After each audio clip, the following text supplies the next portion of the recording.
platform where we will seek to find out new avenues to help governance and growth go hand in hand with a conducive business atmosphere for the youth.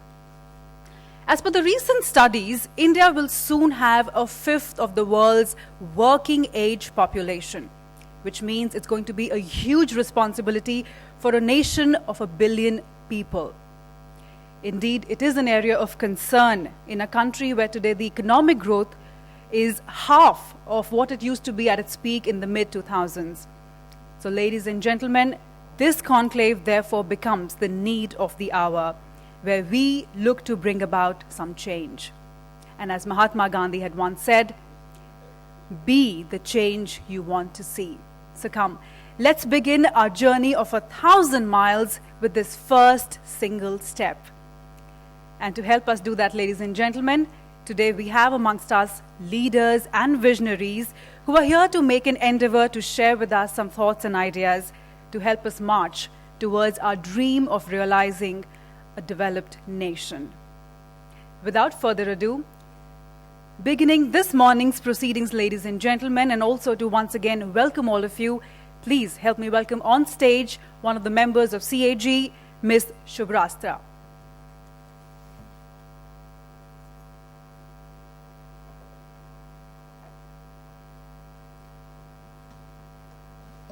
Thank you, Meghna. Ladies and gentlemen, a very good morning to all of you. On behalf of the entire team of Citizens for Accountable Governance, I extend a warm welcome to all of you at the Young Indian Leaders Conclave 2013. We are extremely elated and grateful to have you as distinguished guests to share with us your thoughts on how government and business can change to provide better opportunities for the Indian youth today. We hereby welcome our former president, an immensely inspirational visionary, eminent scientist, and an architect of India's missile program, Honorable Dr. APJ Abdul Kalam.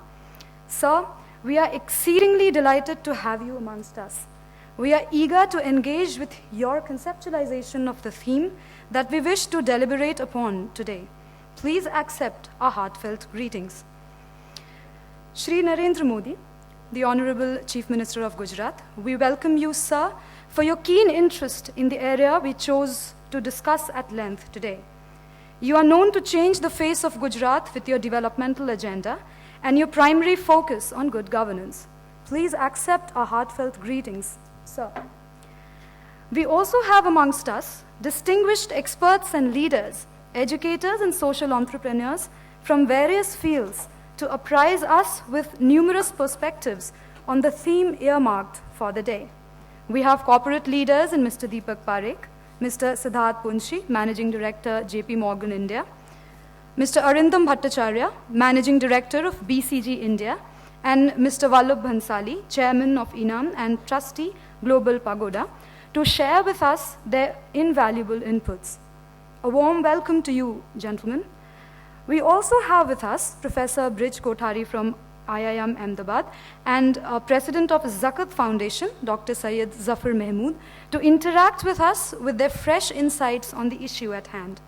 Kindly accept our greetings, gentlemen. India is on the crossroads of a very interesting transition phase in terms of the dynamic political and economic climate. While participative democracy has been consistently and persistently been auguring for accountable and transparent governance, as the second fastest growing economy, we need to quicken and fasten our pace of inclusive development. It is imperative, therefore, to take into account the urgent need to deliberate, discuss, define, decide, and dedicate ourselves to social and economic perspectives of growth, progress, and development. Through this conclave, CAG wishes to engage the young national consciousness with this discourse across the spectrum. CAG has been initiated by a group of young and committed professionals from across the board with a dedicated aim to usher in an era of accountable and transparent governance in India. On behalf of the CAG team, I welcome you all once again to this conclave. We believe that this event sparks off a meaningful dialogue towards accomplishing effective, progressive, accountable, and successful governance in India. Thank you.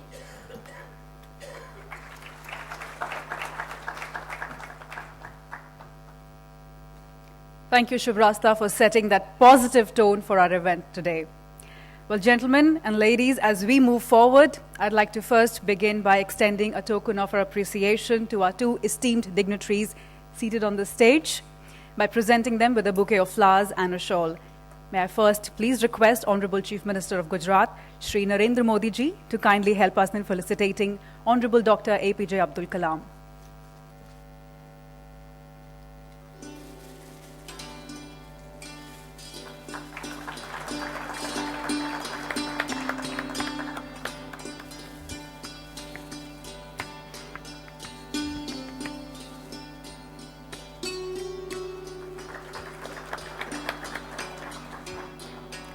Next, may I please request a member of CAG to come up and help us felicitate Honorable Chief Minister of Gujarat, Shri Narendra Modi ji.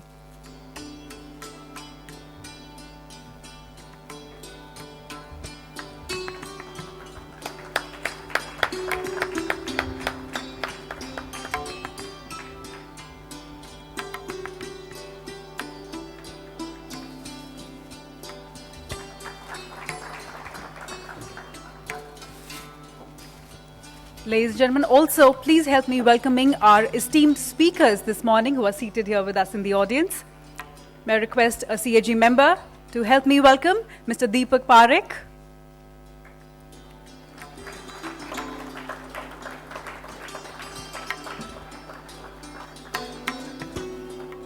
Dr. Arindam Bhattacharya, who's here with us. He's a senior partner and managing director, BCG India. A very warm welcome, sir.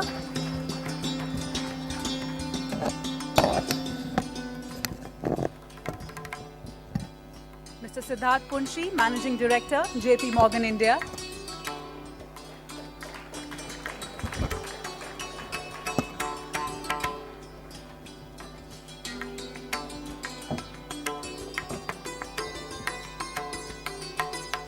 Dr. Saeed Zafar Mahmood, President, Zakat Foundation of India.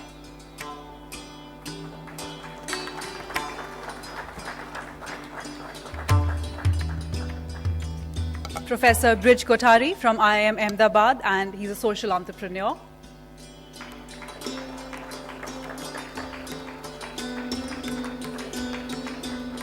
And Mr. Vallabh Bhansali, Chairman, Enam Financial and Trustee, Global Pagoda.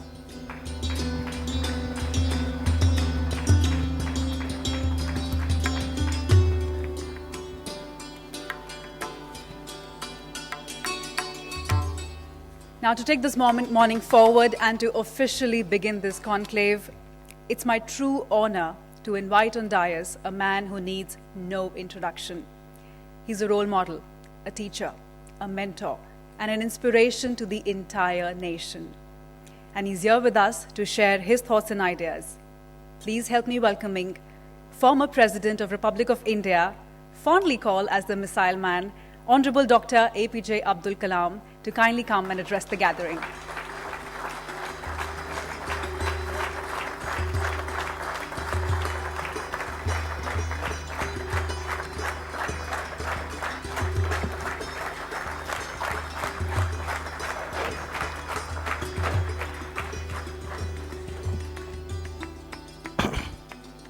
Friends, good morning to all of you.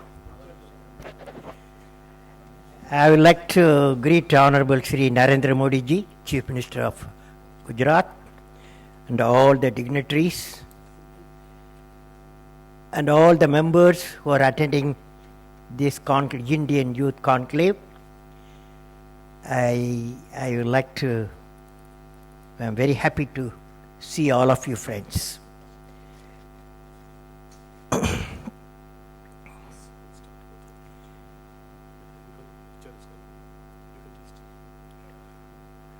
Friends, indeed I am delighted to participate.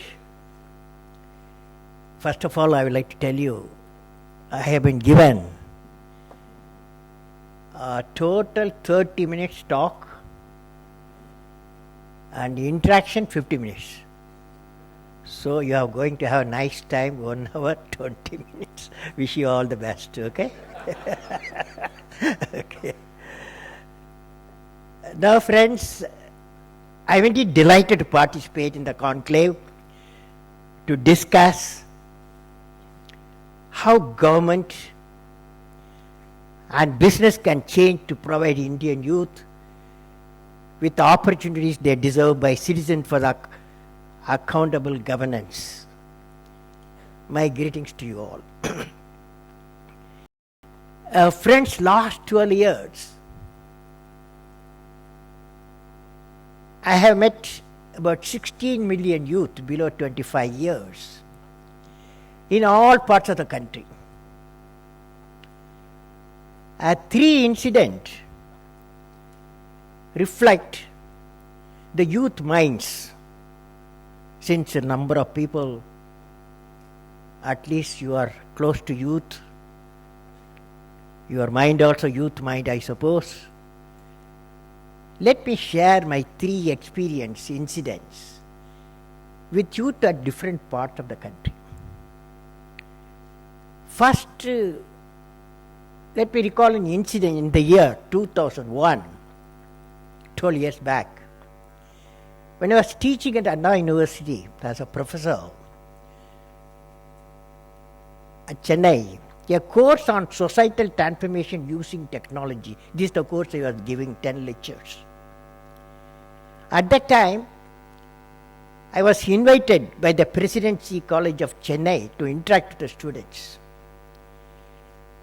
When I reached the venue, I saw more than 1,500 students overflowing the hall.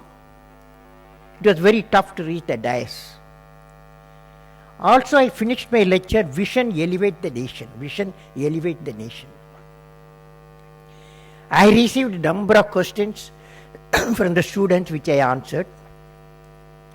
When I was leaving the hall, suddenly a young student pushed himself from the crowd and thrust a crumpled paper in my hand. I put the paper in my pocket and read it in the car while I was returning to Anna University. My mind got elevated.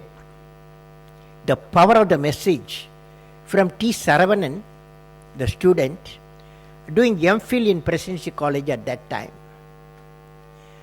I would like to share the content of the letter with all of you, since it is relevant to the subject we are going to discuss. The letter went like this: Dear Kalam sir, the full power of banyan tree is equal to the power in the seeds of the tree. In a way, both of us, Saravanan and myself, he says, in a way, both of us, you and me, are the same. But we exhibit our talents in different forms. A few of the seeds become banyan trees, but many seeds die as a sapling without ever becoming a tree. Due to certain circumstances and environmental conditions, many seeds even get damaged and become part of the soil as a manure, helping the seeds to become trees. Saravanan then asked a question. Mr. Kalam, you have worked for the country and helped many scientists and engineers and knowledge workers. Can you tell me how you ensured that their abilities were not wasted or their growth was not stunted prematurely like banyan seeds that never became trees? In your service, Kalam, what is the percentage of success you claim? It's a fantastic question. I suitably answered Saravanan and added, that was my great joy to see my team members excelling in knowledge and action. I have recovered many people also. Since Saravanan want to know the percentage of the success, I replied that it would have been minimum 60%. This is 60% emerged out of 100% work for the projects. The message, friends, I would like to give is, the seeds of banyan tree are indeed something like a citizens of the nations. Democracy and governance have the power to give opportunity to every citizen to grow with capacity to perform. Every citizen, therefore, has the capacity to contribute to the vision of the country in his or her own way, and the process to contribute to success of the few.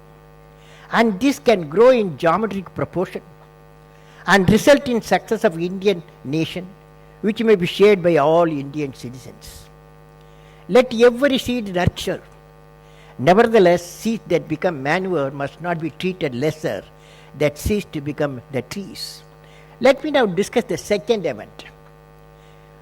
On 19 January 2011, about 2 years back, I visited Amaravati, Maharashtra to attend the program organized by Satpuda Shikshan Prasarak Mandal to address 1 lakh youth. I gave a talk on the subject I am unique in the presence of many political, societal development leaders, teachers and educationists.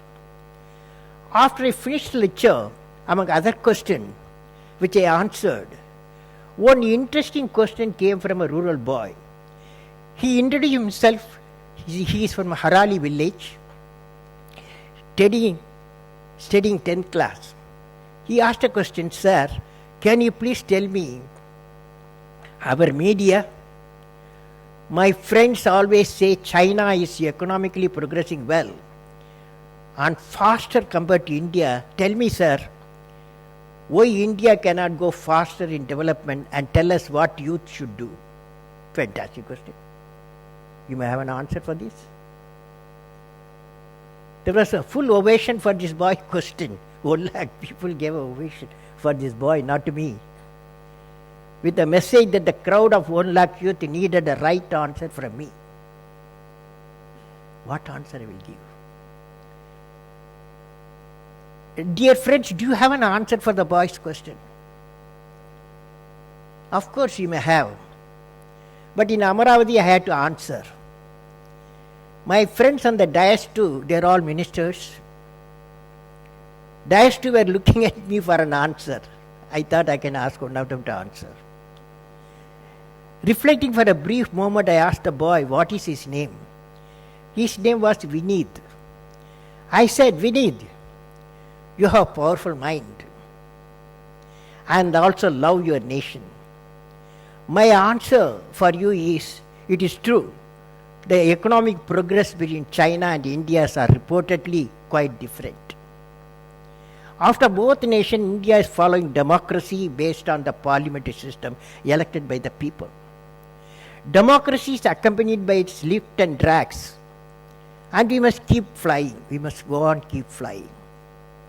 The associate delays have to be removed by the leadership quality. Even you can be democracy, the leadership quality can remove the delay. But I want to ask all the youth assembled there, dear young friends, I ask them, suppose I give you two systems, one with full democracy, with high pace of development, and the other, the political system like China, which would you like to choose? I asked all the 1 lakh people. When I asked them to lift their hands, 99% of the youth lifted their hands and said, we want democracy with a faster rate of growth. That's a message I want to give you. Here the message is, youth definitely want democracy to be reinvented with faster growth. Friends, in this context, I wish to share my recent experience. While I was addressing at the Beijing Forum in China in 2012 at Beijing, I met a large number of Chinese youth, many political and academic leaders. I came to know that all prospective political leaders for governance have to attend a course at the China. It's called China Executive Leadership Academy, with multiple branches on Chinese political philosophy and the role of politician for the development of China. The ministers have to attend compulsorily. After that, only the official graduate assume political responsibility, including a minister. The message here, friends, young friends, is that young minds are indeed turbulent and looking for the vision for the nation and the fast accomplishment. It's very important to engage the young minds with an inspiring vision for thinking and action. The ignited minds of the youth of India are the most powerful resource on the earth, above the earth and under the earth. Now, friends, let me share with you the third interesting event. Dear friends, during the last few years, I have seen how India Vision 2020 has inspired the people, particularly the youth of the nation, which has resulted in many taking up many missions directed toward the Vision 2020. Now, I would like to recall a situation in 1990, beginning, when I was interacting with the youth of Ahmedabad, the same city. One girl asked me the question, when I can sing a song of India. 1990, she asked me in Ahmedabad, when I can sing a song of India. Now I didn't understand what this girl says. I called her to dais. Tell me what you mean by when I can sing a song of India. She said, Uncle, I have got an elder brother, he's in Michigan University. He's an associate professor there. Every weekend, Friday evening, he calls in Ahmedabad my mother and father and myself. He gives a story about America. America, how beautiful. American road are how beautiful. American initiatives, how beautiful. Innovation, how everything. Every Friday evening, my brother sings a song of America. Now I want to sing a song of India. Now you understood why she asked that question. Very loaded question. At that time, how I answer? How did I answer? I explained about the Develop India Vision 2020 and told her, have a confidence, certainly you can sing a song of India by 2020, another 7 years' time. The same spirit echoed everywhere during that time. But for the last few years, because I have witnessed, so I want to share with you, but for the last few years, while interacting with the youth, I have been seeing a marked change in the thinking of the youth. They have always been asking me, what can I give to the nation? About 5 years back. What I can give to the nation? That means youth are ready to contribute for the national development. Recently, during the last 1 year, I see a further change. For example, during my address in Shillong, this week I was there last week in Shillong at IIM, and then addressed some high schools. Shillong message is, that youth message is, I can do it. We can do it. Nation will do it. With the 600 million youth of the nation whom you represent actively participating in the development process, I am sure that India will be transformed into a developed nation before the year 2020. That is, when I can sing a song of India, to what can I give to India, I can do it. This is the transformation in the youth mind takes place. The people in the dais, people in the first row, second row, time has come how to give a challenge to the 600 million youth, which have a spirit of I can do it, we can do it, India will do it. Now I am coming to the topic. Sorry for the big introduction. Dear friend, the topic of my discussion is economically developed nation, how to realize. Because that's the dream of youth, nearly 60% for people. I would like to discuss in first part, I would like to discuss on the birth of the vision. In the second part, current ambience in India and challenges.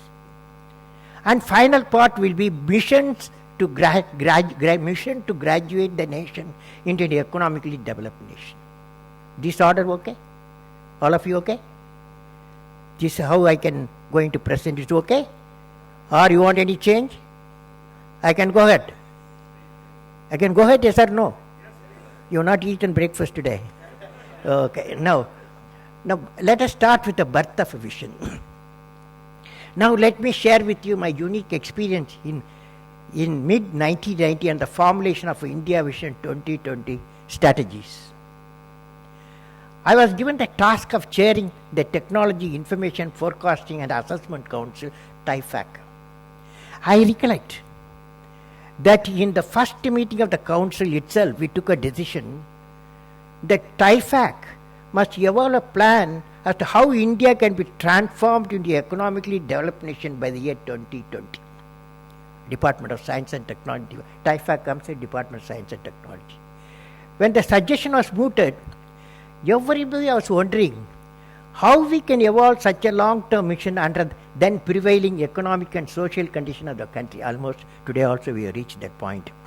That was the time then the Prime Minister, I think it's Narendra Raoji, had just announced the economic liberalization and growth measure for the Indian economy, and its impact has just started being felt.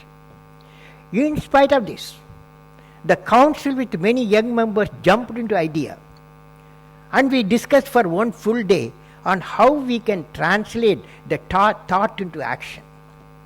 At a time when the economy was growing at around 5 to 6% per annum in GDP, we had to envisage a growth rate of 10% per annum consistently for over 10 years for realizing the development of vision for nearly a billion democratic people of multilingual, multireligious, multicultural characteristics. This really ignited the minds of all of us in the council. The members of TIFA council at that time included Principal Secretary of the Prime Minister, 9 Secretaries to the Government of India, Chief of CAI, ASSOCHAM, FICCI, and Chairman of the IDBI, ICICI, IFCI, Chairman of Public Sector Corporation, and Chief Executives of number of private sector institutions. We debated and arrived 17 task team with over 500 members who had consultation with over 5,000 people in various sectors of the economy. I want to see the magnitude of the work done. You can see in the slide also. Committee worked for over 2 years, resulting 25 reports which he presented then Prime Minister of India on 2nd August 1996. The report included vision on the areas. The report included vision on the areas such as agro-food, that 25 volumes of the report. The report included vision on the areas such as agro-food processing, advanced sensors, civil aviation, today a big announcement is there, airports, electric power, waterways, road transportation, telecommunication, food and agriculture, engineering industries, healthcare, life science and biotechnology, material processing, electronic and communication, chemical process industry, services, strategic industry, and driving force impedances. And impedance also we looked at. What are the impedances will come. Now, transforming India into a developed nation implies that every citizen of the country lives well above the poverty line. Their education and health is of high standard, national security assured, and core competence in certain major areas enabled production of quality goods, completely including for exports, bringing all-round prosperity for the countrymen. Now, what is the impediment for the national vision? If you ask me, what are the impediments for the national vision India 2020? They are, India 2020 vision document was prepared at the time of Prime Minister Narendra Raoji. The vision document was given to Prime Minister Shri Vajpayee. Shri Vajpayee announced in Parliament and also announced about the vision in the Independence Day address at the Red Fort that India will become an economically developed nation before 2030. In the governors' conference during my presidency, Shri Manmohan Singh ji announced his government will work for an economically developed nation, and he assured all the governors of the states. My experience says, Vision 2020 for the nation is not belonging to any party or a single government or any individual. Because it is a national vision. It has to be discussed in detail by all elected representatives of the nation for a few weeks in Parliament, and they should debate, discuss and assent. What do you say? Okay, this idea is okay. A very good fellow you are. So that a national consensus will emerge by all stakeholders of the vision, including executives, judiciary, political leaders, media, intellectuals, academia, business, industry, teachers, medical community, farmers, youth, and the people of the nation. For the reason there should be a commitment for the national vision for all walks of life. As the vision to the mission normally takes 15 years for realization. 3 governments will come and go. That means 3 democratically elected government has to work on this vision to realize. That's why I said the parliament has taken a decision irrespective of which government comes, they will execute it. The methodology may be different, but the vision is the supreme for the nation. National mission cannot be a party agenda, but it can be a part of the election manifesto. It has to be beyond parties and the vision approved by the parliament so that there will be a continuity irrespective of the period of 3 governments.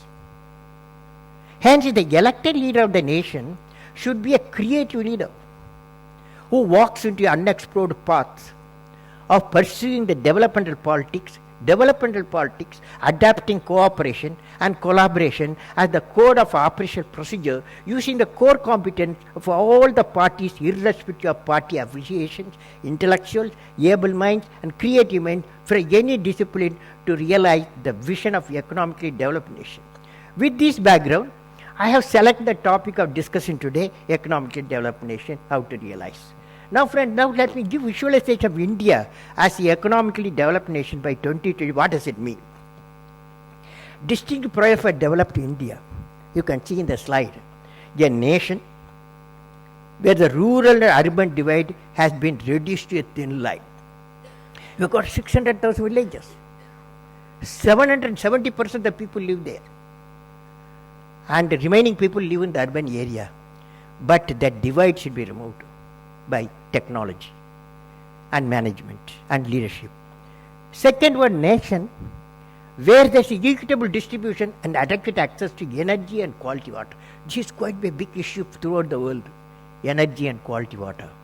A nation where agriculture, industry, service sector work together in symphony. This is a very important point I am going to discuss in detail. A nation where the education value system is not denied to any meritorious candidate because of societal or economic discrimination. A nation which is the best destination for the most talented scholars, scientists, investors. A nation where the best of healthcare is available to all. A nation where the governance is responsive, transparent, corruption-free. A nation where poverty has been totally eradicated, illiteracy removed, and crimes against women and children are absent, and none in the society feels alienated. A nation that's prosperous, healthy, secure, devoid of terrorism, peaceful, happy, and continues the sustained growth path in every field. That I am going to talk to you. Then last one, the nation that is one of the best places to live in and is proud of its leadership. You must be proud of our leadership. Definitely the above can be updated, it refers to present ambience if needed. If any one of you get up and say, no, these 10 are not sufficient, we can add some more or some subtraction, I am willing. Now friends, how to do it? I have put to 10 fellows, how to do it? To achieve the distinct profile of India, we have the mission of transforming India into a developed nation.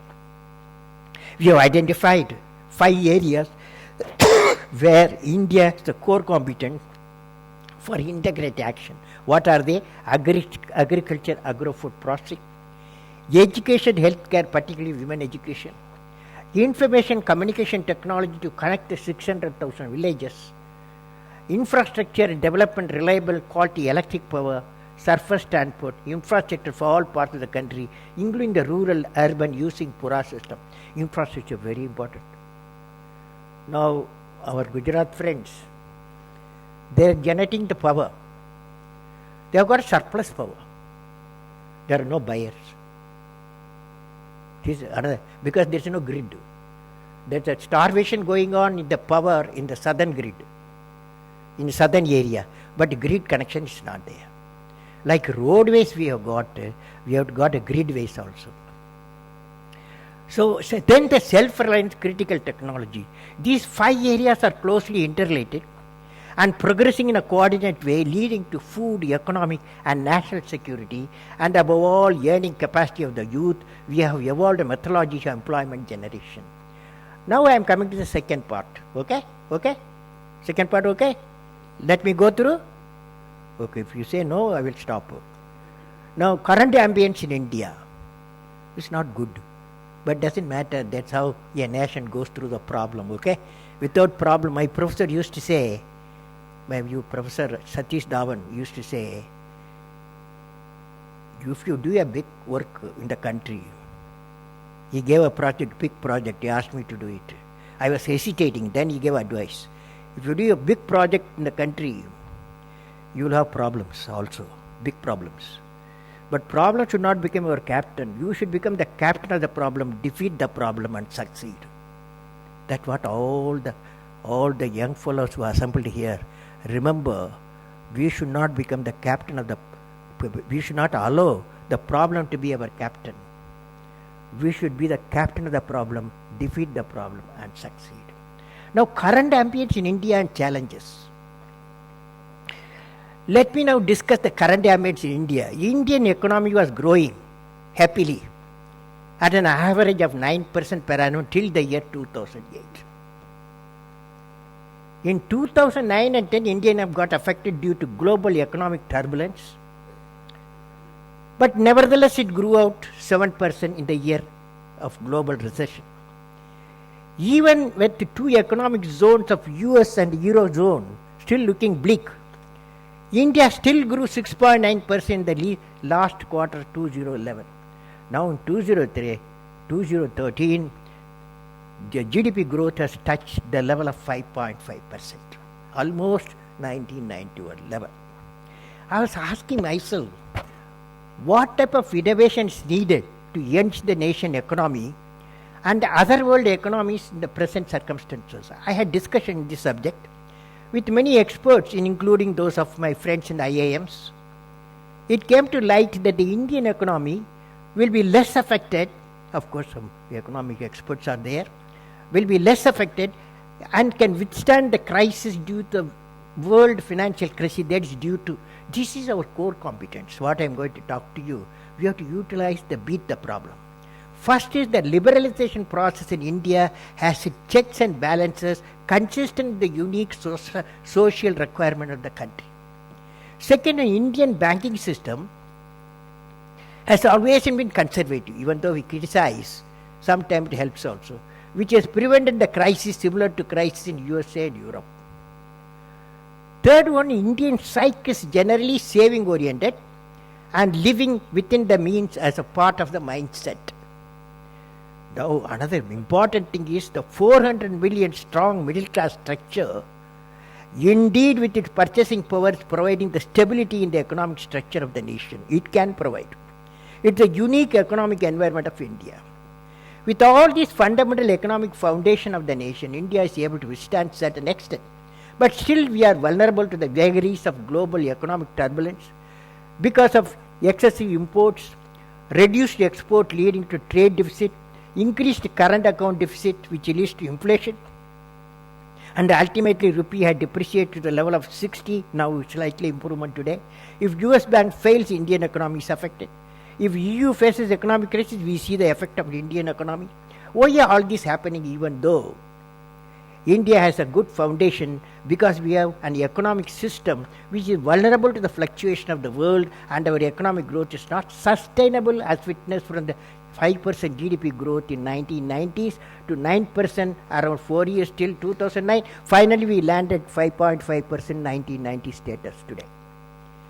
It is mainly due to our prevailing economic policies, which are stifling the growth of agriculture and food processing, manufacturing sector and service sector. If we bring a marked change in our socio-political and economic policies with the inclusiveness as a focus, then I am confident that we as a nation will be able to overcome the economic crisis and will be able to progress as a leading nation of the world. Since we have the human resource capacity in all the areas, we will be able to interact with the required professional all over the world on the basis of our strength. Then what is holding? Dear friends, we have only 7 years for achieving the goals of Vision 2020. Still, I have not beaten. We should work for it. The nation should take it a primary task and facilitate all the stakeholders to contribute for realizing the goals of Developed India Mission. Developed India Vision 2020 is progressing Today, India has made substantial progress in enhancing the agriculture productivity. Agriculture productivity 235 to 250 million tons. That is one of the very important contributions from our farmers and scientists, farming scientists. Increase the per capita income. According to the NASCOM, the IT BPO sector in India aggregated revenue of $100 billion US dollars, where export and domestic revenue stood for $69 and $31 billion respectively, growing over 9%. Pharma industry, this is our success story, we must know success story also. Pharma industry has grown $20 billion business. ISRO has enabled finding water on the moon through Chandrayaan-1 mission. India has become the world's second largest mobile phone user with 900 million users. Indian automobile industry has become the third largest in the world with 2.8 million automobile vehicle production this year. In addition, large-scale infrastructure has been created as a part of rural urban development mission such as multi-lane, golden quadrilateral roadways, that is Vajpayee's time, airport infrastructure, the present government, in all metro cities, all weather rural are getting developed at the state level. Current literacy rate in India stands 74% in 2012.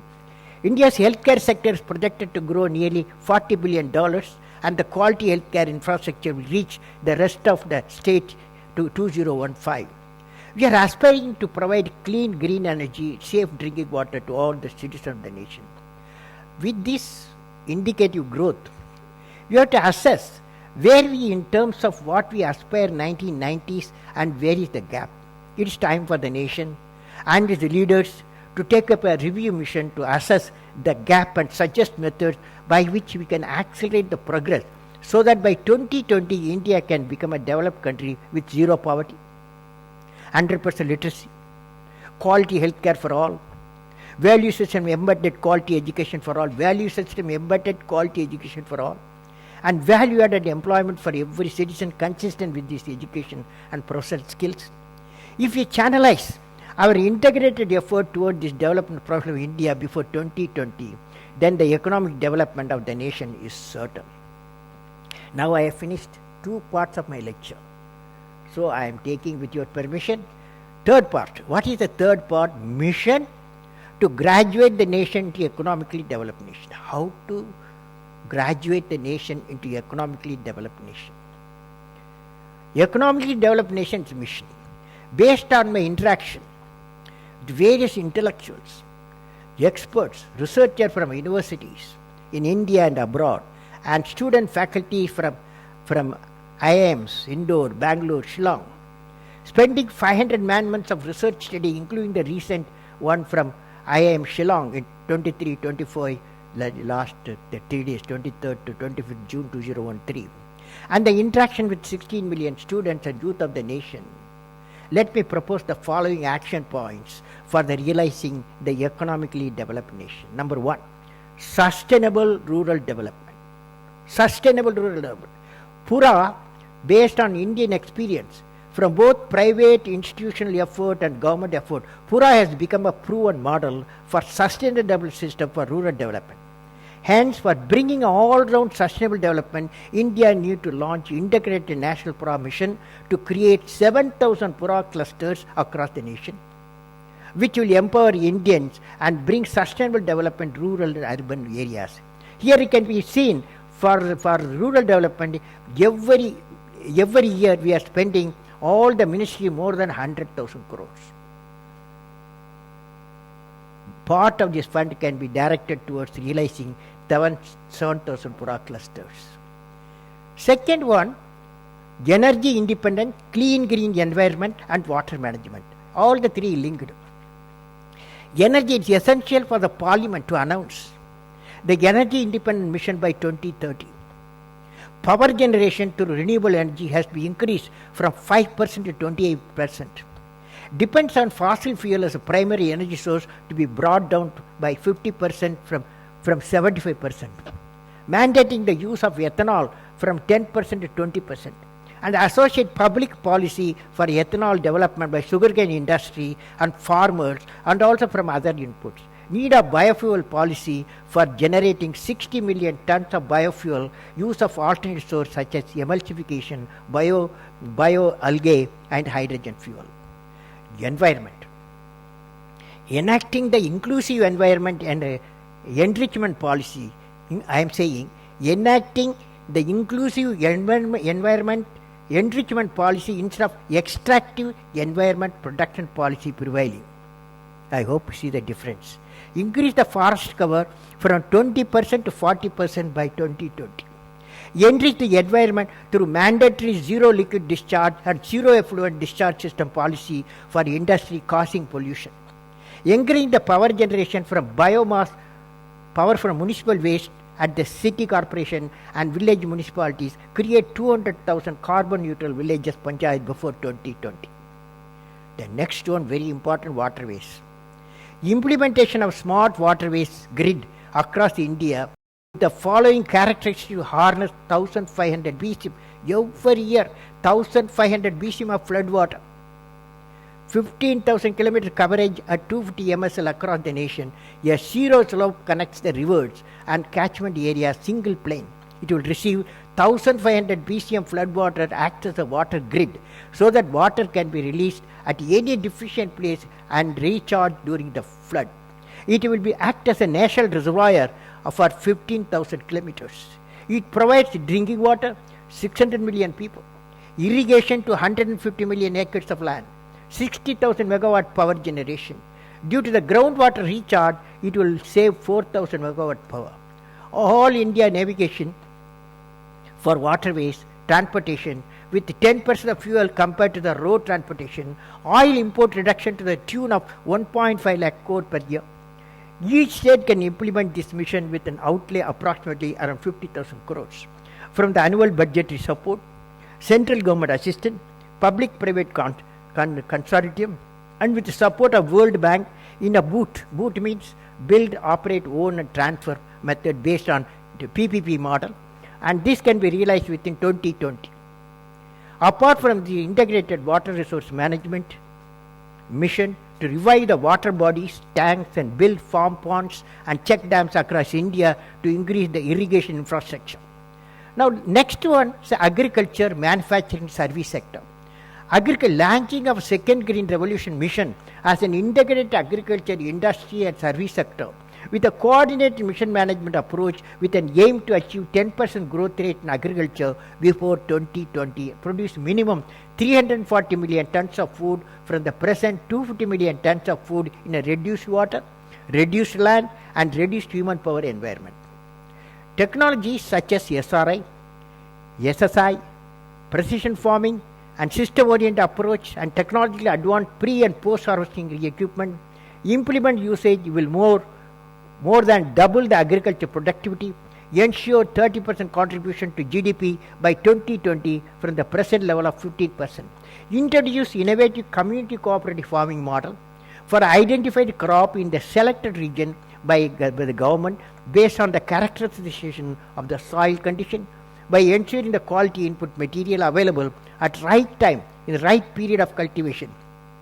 Industry sector has to be empowered with inclusive growth oriented policy to set up farm level silos, cold chain, refrigeration transportation, food processing industry, skill enabled 75 million youth with agriculture, agro-food processing technologies, transportation, value addition through service industry.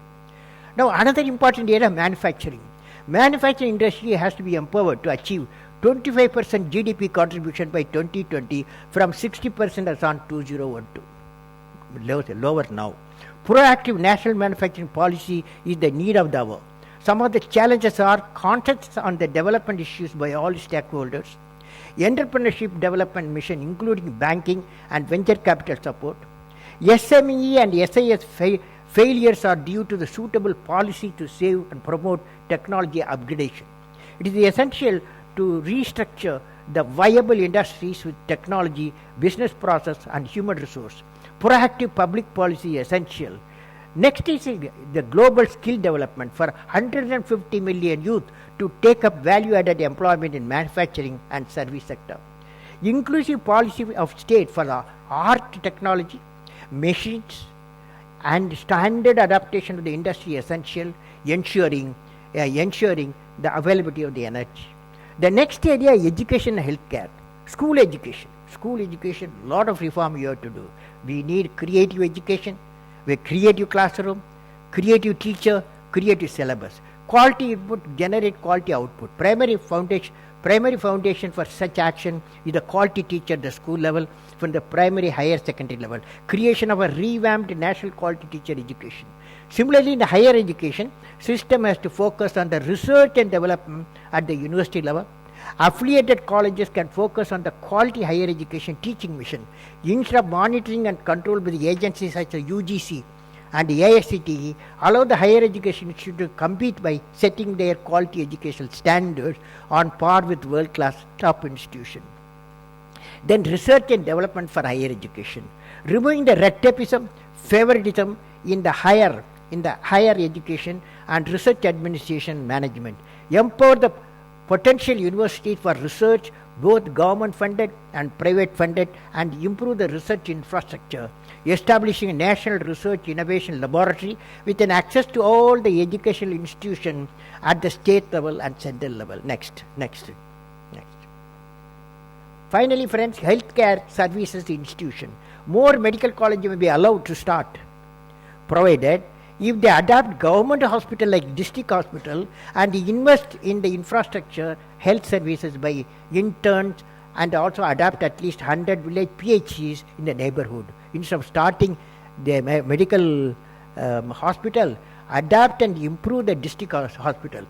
Medical education teaching may be imparted through high definition tele-education technology by quality professors and faculty and medical laboratory. Hospitals, comprehensive medical insurance to unorganized sector by government has been introduced to provide quality healthcare service to the common man. With this, friends, the next area is inclusive governance. This is a very important area. Inclusive governance should be able to enable the nation where the governance is responsive, transparent, and corruption free. Achieve ease doing business index is less than 50 compared to present 132. China is 91 now. Introduction of e-governance with the dynamic secured workflow management from top bottom, connecting president, prime minister, ministers, governors, CM, state minister, department secretary, and district collectorate to the last mile village administrative officer, ultimately to the people. Implementation of a UIDAI and issue the national ID to all the citizens. Enacting inclusive policies of regulatory, corporate, and moral governance. The improving responsibility and accountability in government initiative aims to improve the government and public sector effectiveness and citizen engagement with government, and responsible and accountable anti-corruption Lokpal will simultaneously building value system in the family and the society. Enacting the citizen charter as a solemn commitment of the government or public sector institution for delivery of services to the intended beneficiaries on time, but every time. Now, the sixth one, poverty, illiteracy, crime against human reduction mission, and removal of the alienation tendency. The following measures may be taken to bring poverty reduction through Pura or 600,000 villages, which will provide employment opportunity, enrich the quality of life. I have also evolved and user, you can see in the slide, a user community pyramid for outreaching the benefit of sustainable development model to the bottom of the pyramid, that is people, through the proactive use of the natural resources, using convergence of technology and evolving innovative societal economic business model for evolving happy, prosperous, and peaceful society.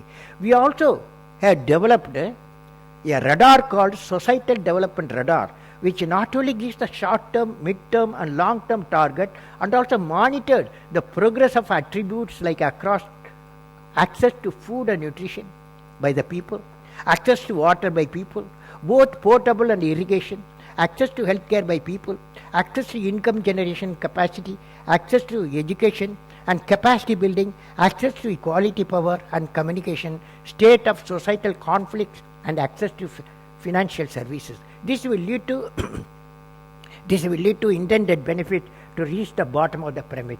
Skill and knowledge development through state-of-art skill training 115 million youth. I have given how to do it to various institutions. I have given the details. 7. To bring peace and prosperity devoid of terrorism. To bring peace and prosperity devoid of terrorism.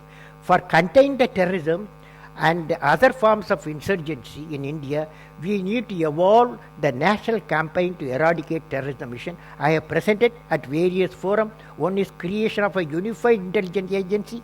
Another, enact a law which will provide stringent punishment and faster justice to the perpetrators of the crimes in the time-bound manner. Third is create a sense of awareness among the people to work together. And then fourth, implement the national state and ID card urgently. Fifth, equitable national development for inclusive growth. I have suggested the evolution of NCT mission to be around action-oriented, highest integrity and competence drawn from multiple functional areas. Now, friends, regional peace and prosperity. This is a very important area I want to discuss with you. India should not only work for bringing sustainable peace and prosperity in its own country, but also among its neighbors. India is the second largest democratic nation in the world and tested its democratic value, its foundation for more than 6 decades. While working on the Develop India mission before the year 2020, if it has to reach the benefits of the development, it will see that all its neighbors, particularly SAARC nation, has to attain peace and prosperity under the democratic system. Otherwise, cross-border terrorism and Naxalism, Maoism will stand to exist, threaten the very process of sustaining peace and prosperity of the region. I suggest SAARC nation should work for like a evolving European Union Parliament established for 23 nations working for the regional peace and prosperity. Now, friends, unity of minds. At this point, I would like to suggest that at social level, it is a necessary work for the unity of minds. Indian civilization is a multilingual, multi-faith, multiracial system evolved over centuries. The increasing tolerance for views and lifestyle of others and the experience of these differences through lawless violence cannot be justified in any context. All of us have to work hard and everything to make our behavior civilized, respect the rights of every individual. Let us evolve into a society that respect differences, celebrate differences. Let us evolve ourselves into a society that respect differences and celebrate differences. Let our experts, leaders, institutions show in their words and deeds tolerance for other people's opinion, tolerance for other people's culture, tolerance for other people's beliefs, tolerance for other people's styles, and tolerance for other people's ideas. In fact, such an attitude at the individual and community level has been the hallmark of Indian civilization. And then finally, I will comment on political system democracy. Democracy works on the foundation of the people's dreams and aspiration, which have to form a manifesto of the political system. It is not democracy that has to be reinvented. What is to be reinvented is our political system with its responsibilities and its boundary condition. When I see you all, friends, in front of me, I would like to recall my 10 addresses in Parliament, my address to the 15 state assemblies in the mission of development of state in the time-bound manner. I gave an equation. What I said in Parliament, political system is equal to political politics plus developmental politics. Any parliamentarian or legislator has to go through these two political components. Political politics is to focus on the election and getting elected with a declared agenda. Development politics is to focus on development of constituency as a part of the mission for developed state, thereby developed nation. This requires vision, measurable mission target, feedback on progress, and even mid-course correction whenever necessary. I believe that a member once get elected should spend only 30% of the time for political politics, and the remaining 70% of the time must be devoted on development politics. I have seen the result of the development politics successfully in many states, particularly in the states like Kerala, Delhi, Gujarat, Andhra Pradesh, Madhya Pradesh, and Bihar.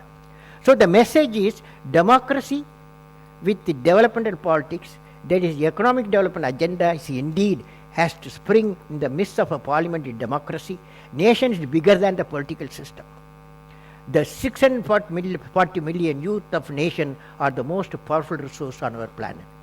Finally, friends, creative leadership is the essence of good governance. How to make the governance system, country most effective and ensure development of the nation, which will make and sustain the nation as economically developed, prosperous, happy and peaceful society in the world. Friends, I have seen 3 dreams which have taken shape as a vision. I worked with them. Mission and realization, space program of ISRO, Agni program of DRDO, Pura providing urban amenities to rural area becoming the national mission. Of course, these 3 programs succeeded in the midst of many challenges and problems. I have worked in all these 3 areas. I would like to convey to you what I have learned on leadership from these 3 programs. Number 1, leader must have a vision. Leader must have a passion to realize the vision. Leader must be able to travel into the unexplored path. Leader does not travel path somebody has made. Leader always travel the unexplored path. Leader must know how to manage success and failure. You can manage success. When I failed in a mission, it was a fantastic job for me to manage the failure. The leader must have a courage to take decision. Courage to take decision, I'm going to give you an example. Leader should have the nobility in management. Leader should be transparent in every action. Leader become the master of the problem, defeat the problem and succeed. Leader, 21st century leader should work with integrity and succeed with integrity. Will you all repeat it? Will you? I will work with integrity and succeed with integrity. This is going to be 21st century motto for all of us. Now friends, let me give an example for one of the essential qualities of creative leadership is courage. I still remember, I'm going an example. I still remember a scene during May 1996. It was 9 o'clock in the night. I got a call from the Prime Minister's house that I should meet at the Prime Minister, at that time I was scientific advisor to him. I should meet the Prime Minister Shri P.V. Narasimha Rao immediately. I met him just 2 days before the announcement of general election results. He told me, Kalam, be ready with your team for the nuclear tests and I am going to Tripadi. You wait for my authorization to go ahead with the test. DRDO DAE team must be ready for action. Of course, the election result was quite different from what he anticipated. I was busy in Chandipur, my missile range. I got a call again saying that I must meet immediately the Prime Minister designate Shri Atal Bihari Vajpayee ji with Shri Narasimha Rao. I witnessed a unique situation when I met both of them together. Shri Narasimha Rao told me, outgoing Prime Minister, asked me to brief the details of nuclear program to Shri Vajpayee ji so that a smooth takeover of such a very important national program can take place. This incident reveals the maturity and professional excellence of patriotic statesmen who believe that nation is bigger than the political system. Of course, after taking over as Prime Minister in 1998, the first task given by Shri Vajpayee ji to me was to conduct the nuclear tests at the earliest. Both these leaders had the courage to take difficult decisions, even though they are different parties, had the courage to take difficult decisions boldly, even though consequences of such a decision have a great national, international significance. So, friend, conclusion. When the large number of youth leaders assembled here, bubble with the spirit of I can do it, believe that India will become the developed nation, then we can do it. India will do it. How many of you will have the spirit of I can do it? Can you raise your head? All of you will do it? All of good guys. Then I am going to give you an exercise. All those believe in the spirit I can do it can now sing a song of youth with me. Will you sing a song of youth with me? Ready? All of you ready? I assume you have taken good breakfast. As a young citizen of India, my voice is more heard rather than your voice. As a young citizen of India, armed with technology, knowledge, and love for my nation, I realize small aim is a crime. Small aim I will work and sweat for the great vision, the vision of transforming India into a developed nation, powered by economic strength with value system. I am one of the citizens of billion. Only the vision will ignite the billion souls. It has entered in me. It has entered into me.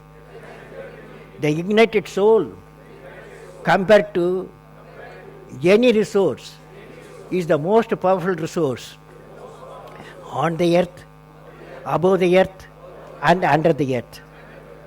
Thank you, friends. Thank you for all of you. Friends, my best wishes to all of you to success in your mission of creating leadership for a better India, better world. Remember one thing. It's a famous book quote. If you do not talk differently, we shall not think differently. If you do not talk differently, we shall not think differently.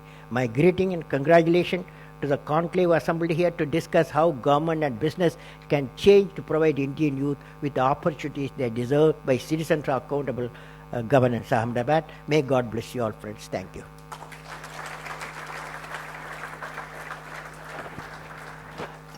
Question you are going to handle, I want to handle. Don't worry, I will handle, okay? I will handle.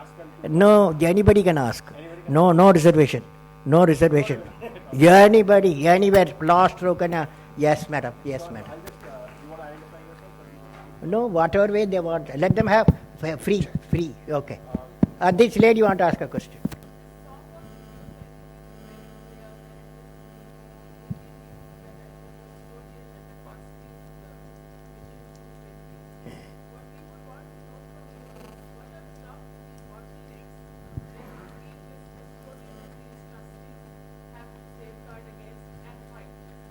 That is confidence I can do it. That's a bottleneck. Confidence I can do it, experienced people. This confidence, less confidence comes from the experienced people. And if they are confident, and that will spread to the youth also, definitely it can be done. What answer to your question? Confident that we can do it. Okay. Yes, sir? Yes. Get up. Good afternoon, sir. My name is Dhruv Goyal. I'm a student at Harvard. My question to you is very simple. As per the Planning Commission report of 2012, one of the findings was that in the period between 2004 and 2009, which was our time of highest economic growth, the net increases in the number of jobs was close to zero, which basically means that our growth is not really translating into creation of jobs. So I have two simple questions with regards to that. One is, how can we move towards translating economic growth into the creation of jobs? And the second question is that most of the jobs that are being created and was created in that period was in the informal sector. So how can we bring about that structural change in movement of jobs from the informal sector to the formal sector, which will then give the youth social security, job security, which is really important? Sir, any one of you would like to answer, sir? Parikh sir, would you like to answer, since you are very close to Planning Commission? Would you like to answer that? Okay. So let me try that. Okay, let me try that. You see, my feeling is the employment potential. I told you there are 700 million people who live in the 600,000 villages. Now, what we have to do, at least one family, the capacity building. That's why I have told here, nearly 150 million people, skill development. So the question is, whether through PURA, providing urban amenities, rural area, capacity building to the people. That capacity building means they do the value addition, they do the skill, they do the job, they multiply the job. So we have to focus from urban to the rural area. That's my view on that. You can send me a further email, I will discuss with you. Okay? And then if you are not satisfied, okay. No. Yeah. No, sir. No, because if I may take your permission, the CAG actually ran a contest on Facebook inviting almost over 1,000 First, questions. you keep it for yourself for some time. Let me finish the question, general question. There's also a questioner from Delhi. She's come to ask you a question. Kriti, No. Any question? Yes, sir. Yes, go ahead. you'll have to wait. That's all. It's working. Yeah, go ahead. Shout.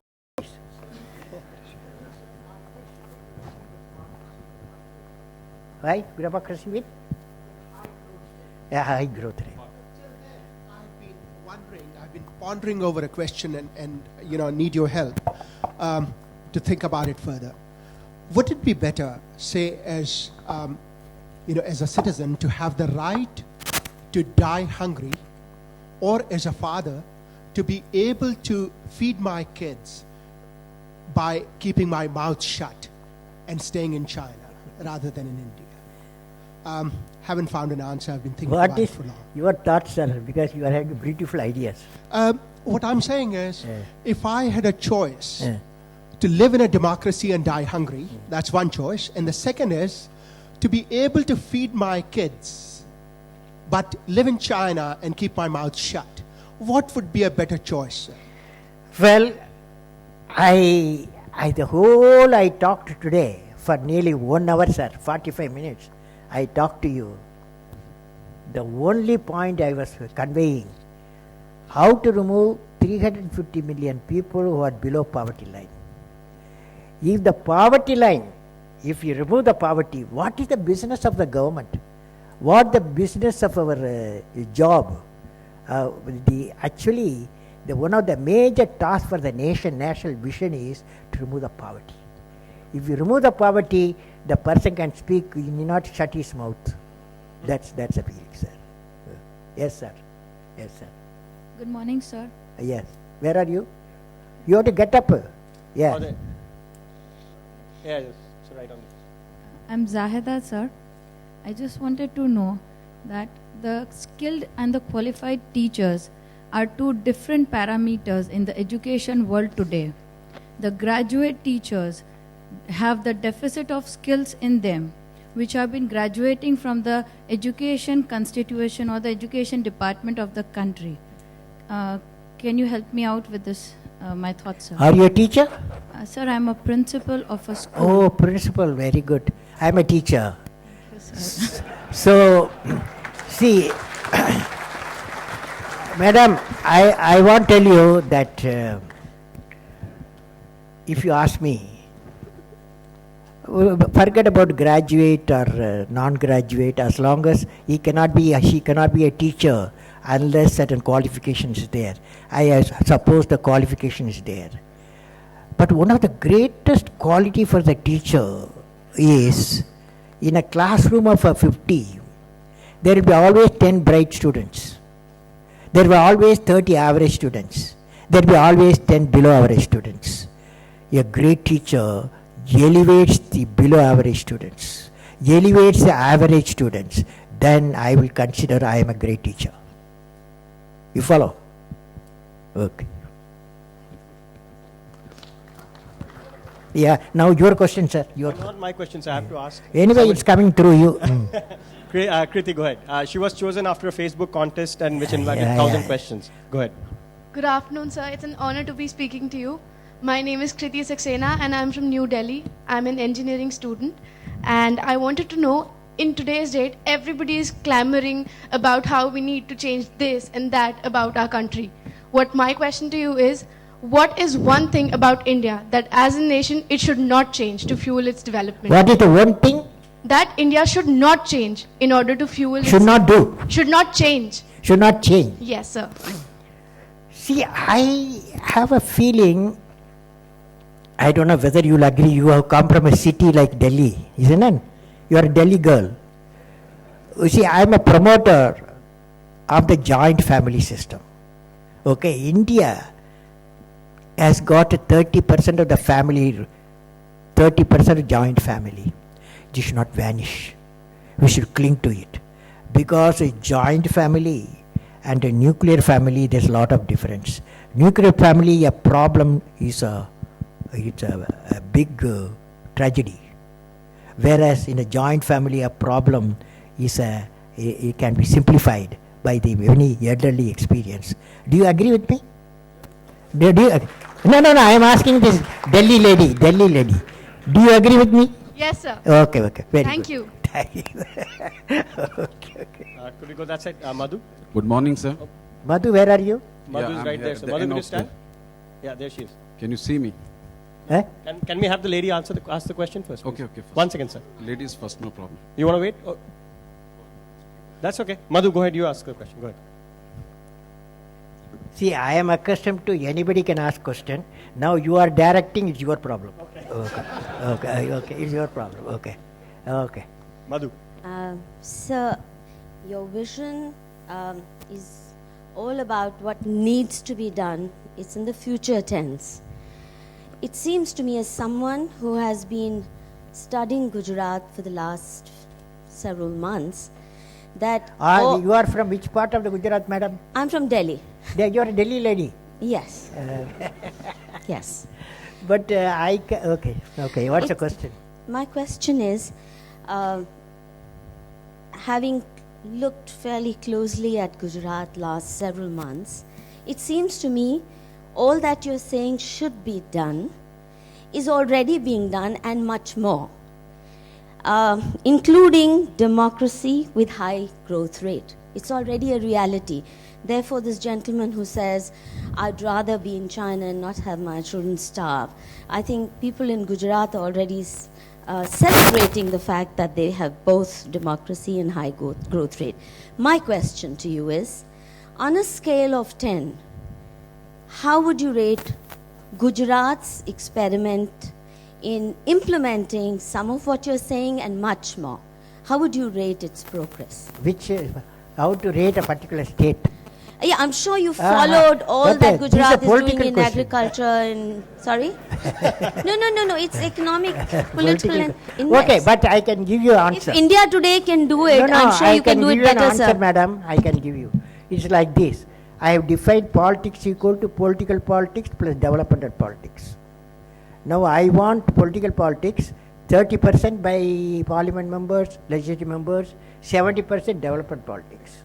Now I have found that development politics many states started doing. And the states I have identified just now, Delhi, you are coming from Delhi, and then Gujarat, and then Kerala, like that, the few states they are doing development politics. Again, they are re-elected. Okay? Okay, the gentleman at the back, please. Yes, you have the mic. Go ahead. So he's right at the back. Very thankful for a wonderful speech, Mr. APJ Abdul Kalam. I want to ask you that we have left just 7 years to achieve the Vision 2020. So what do you think that within 7 years we are going to achieve this Vision 2020? Because a big part of this vision has been passed. And my second question is... No, first question. Okay. Only one question you asked. Okay, thank you very much. What is the first question? I said just 7 years left to complete 7 this. years left. Good question. Yeah. 7 So years do you left, think can that you we do will it? achieve Vision 2020 within 7 years? See, I personally believe the ignited mind of the youth is the most powerful resource. We have resources. Now, the confidence I can do it, definitely 7 years, today 5.5 GDP. The one prediction is next year we may become a 6.5 world body. Somebody said 6.7. If we maintain and keep it about 9 GDP, when it just like 2008 to 2009, if we reach that GDP level, and also mission, what I have given 10 mission, you have the 10 mission I identified. With this purpose, definitely, still I am very optimistic we can achieve 2020 vision. We should not change the date, we should work for it. All right. Can we come to this? Yes, sir. Go ahead. Start.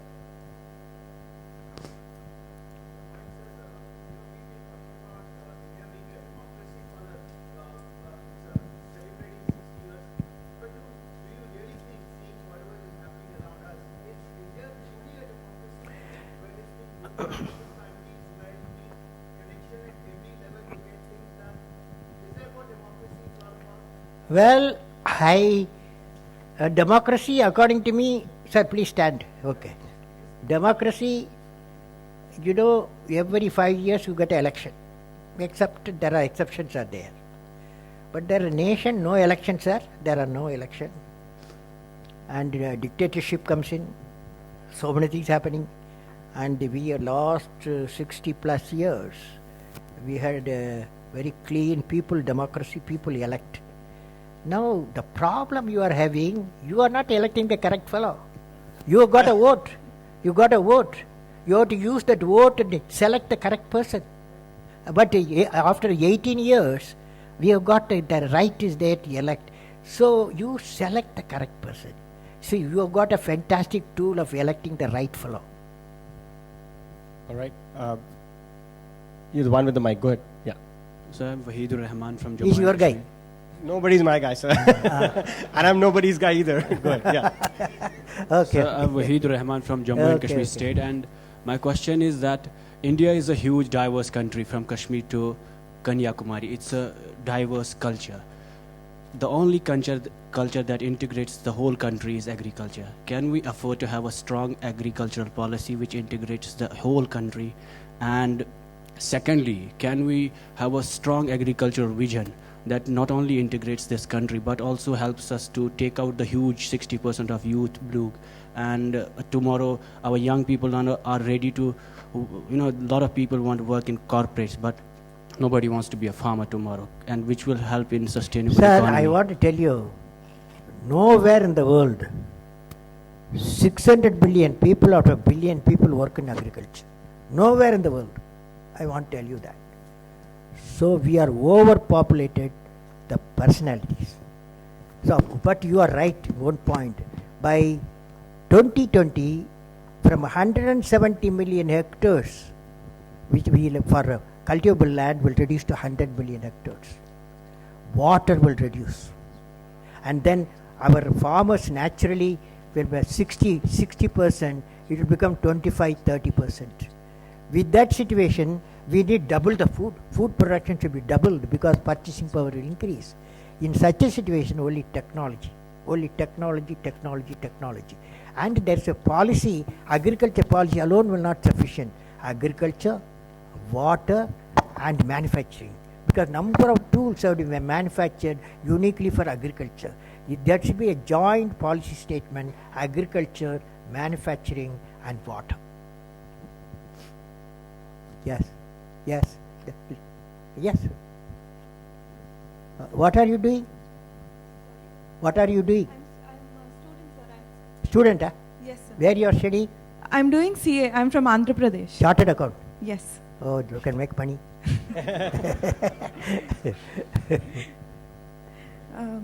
My question, sir, is we're going to be the largest population in the world, leaving China behind. How, in your view, what can we do to ensure sustainable environment and growth while meeting the needs of the growing population? What is my suggestion? You are in sustainable development. We're going to be an overpopulated country. So what measures can the... Whether their population management.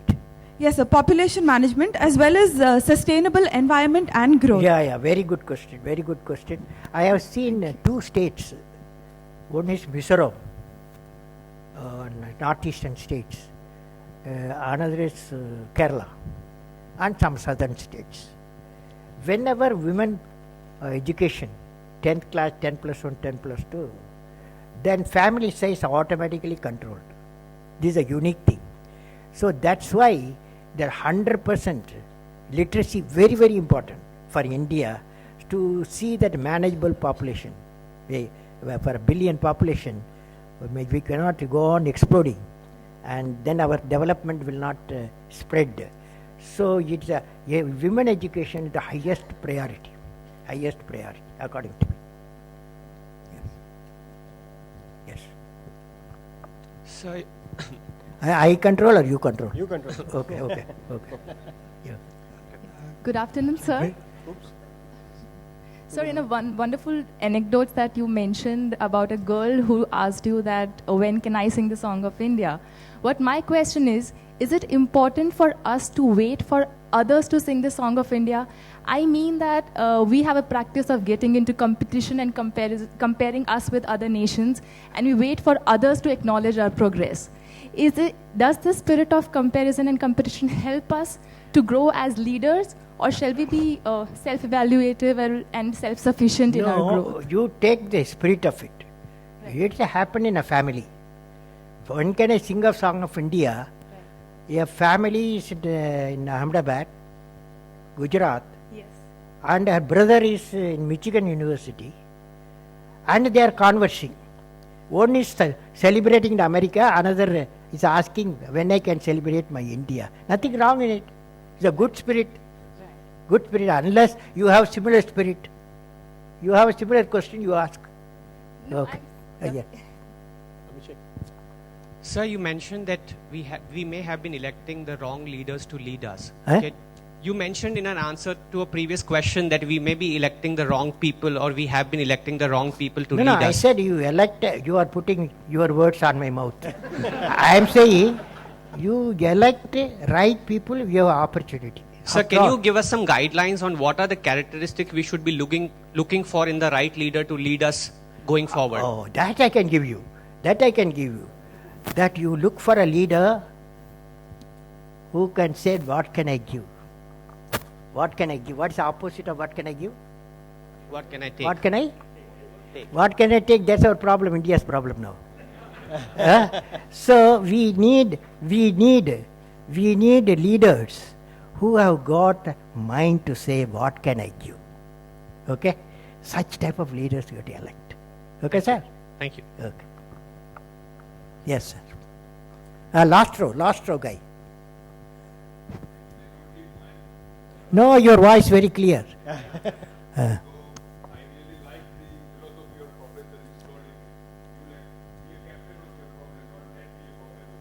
Yeah.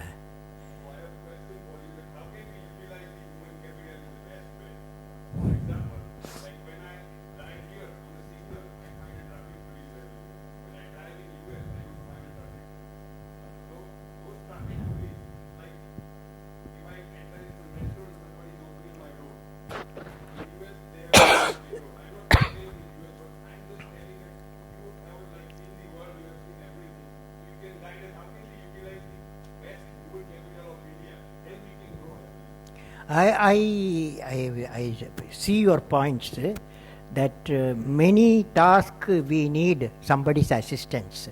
It is because of our way we have grown. Because in abroad what they do, after 10+2, the girl or boy, they become independent. Okay? That means their education system itself, and he has to go to the restaurant, work for the education, to earn for the higher education colleges. That's it. Whereas our parents ensure we go to college, and college then we are ensured if we get a good girl for marriage, then they ensure the children taken care of, grandchildren taken care of. Like that's a continuity process there. Even though it has got certain effect, my feeling is that time has come. We should give the confidence to the people work for themselves. Okay, there's a poem.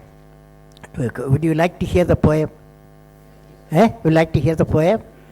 It's called "When I Will Fly." I will fly. That poem. I'm good. Just a minute. My computer. I'm looking at that poem. It's a beautiful poem. It is a Rumi's poem. I modified to suit the occasion. It says.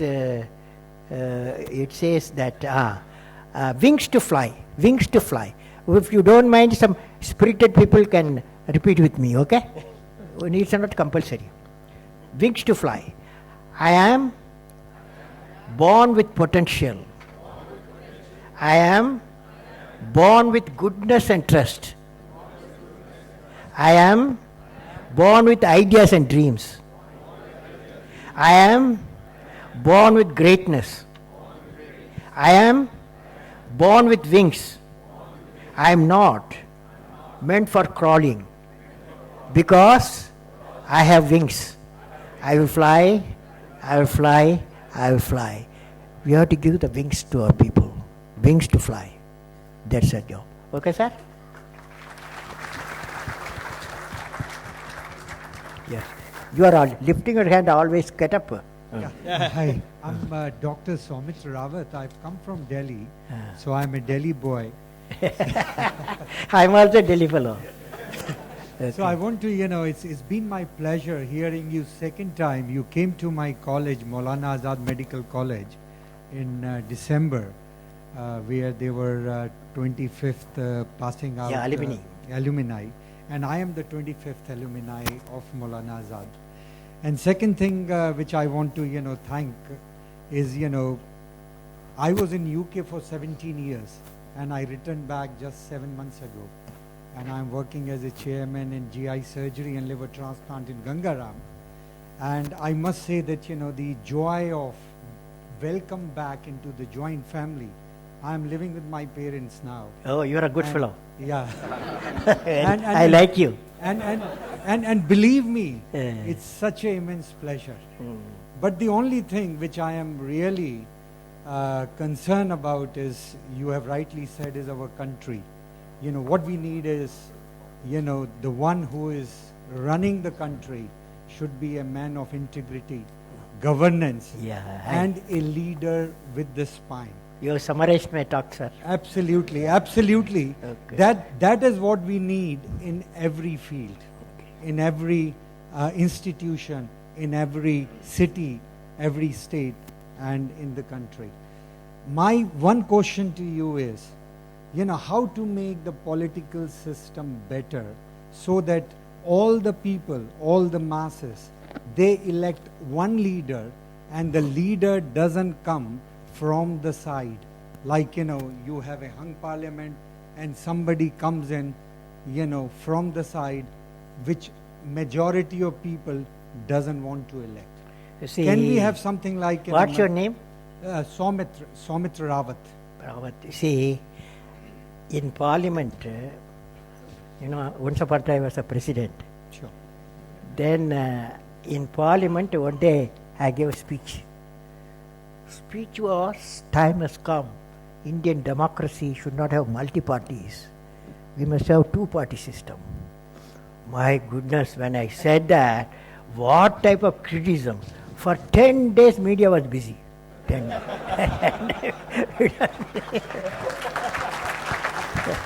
Now, what my thing is, there could be 20 parties rather than 10, but leader should be one.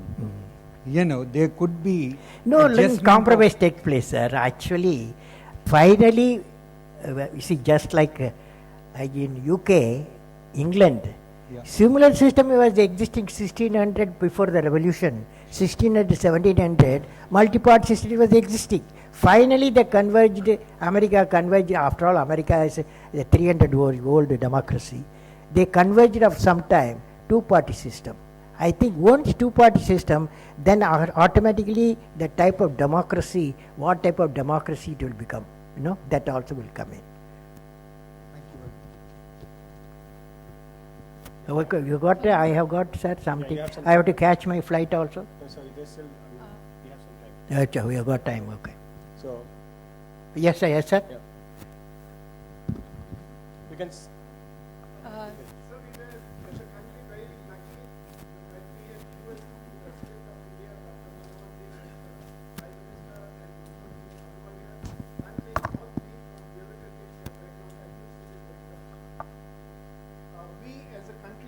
That time that there would be administrative reforms at least, because first time in country we had people with administrative background in a position where they can take decisions.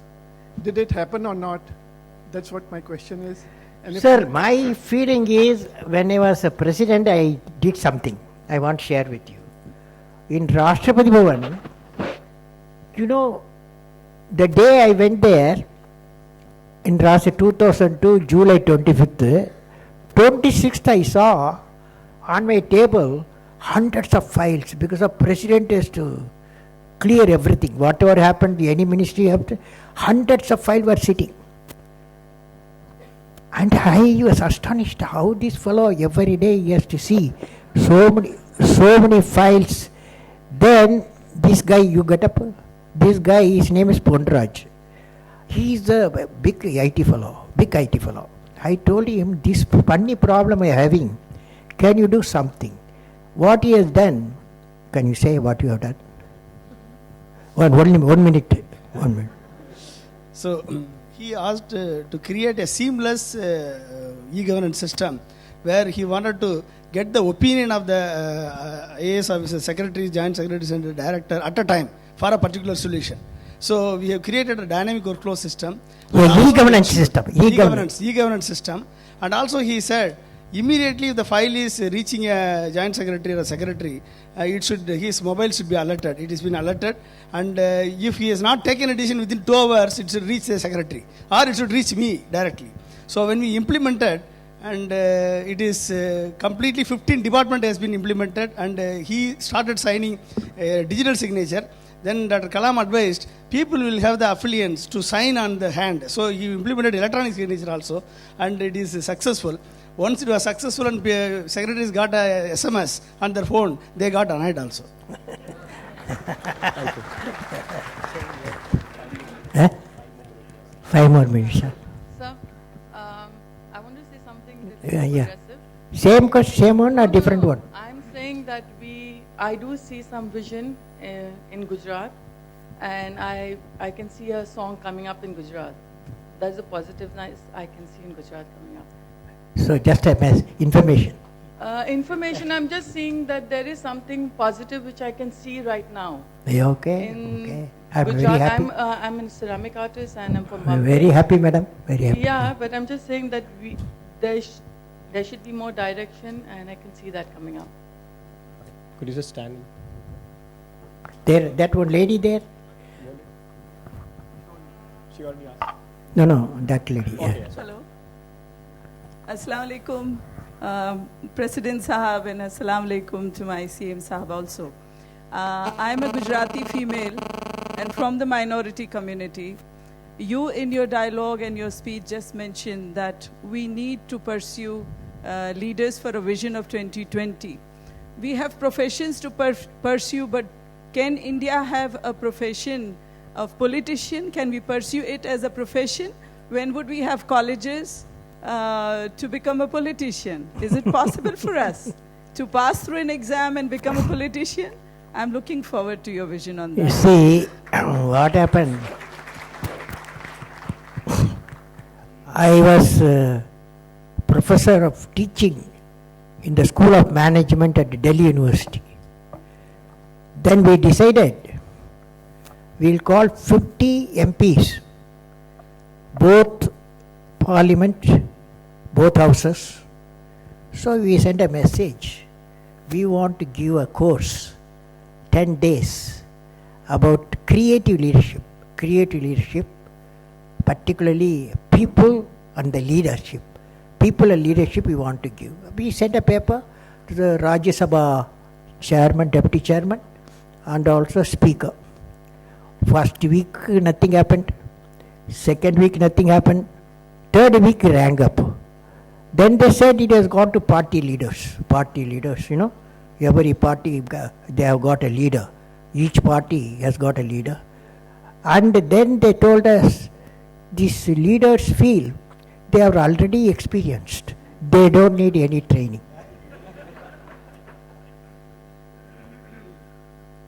But China is compulsory.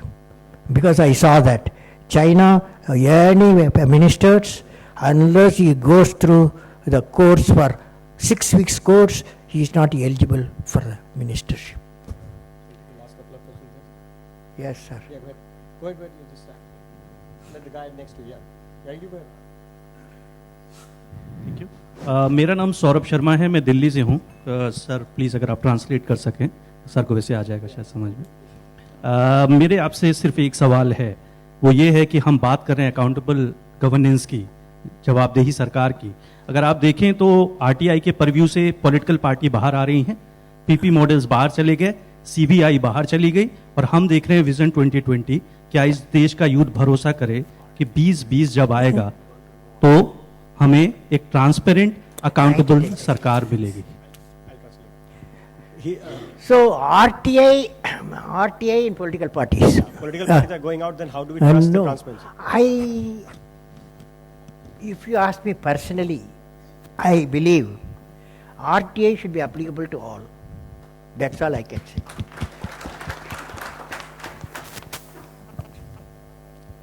One behind you, go ahead, sir. Yeah, go ahead, just stand here. Firstly, thanks for your presentation. It's suddenly filled me with hope that there is a brighter future ahead. My question is more at an individual level. Is it sufficient enough for a person to do to his best of his abilities whatever he is contributing, or should he take active interest in governance? I personally believe whatever you do, the best you are helping the nation. That's how I look at it. For example, this question I asked in the schools and colleges. Tell us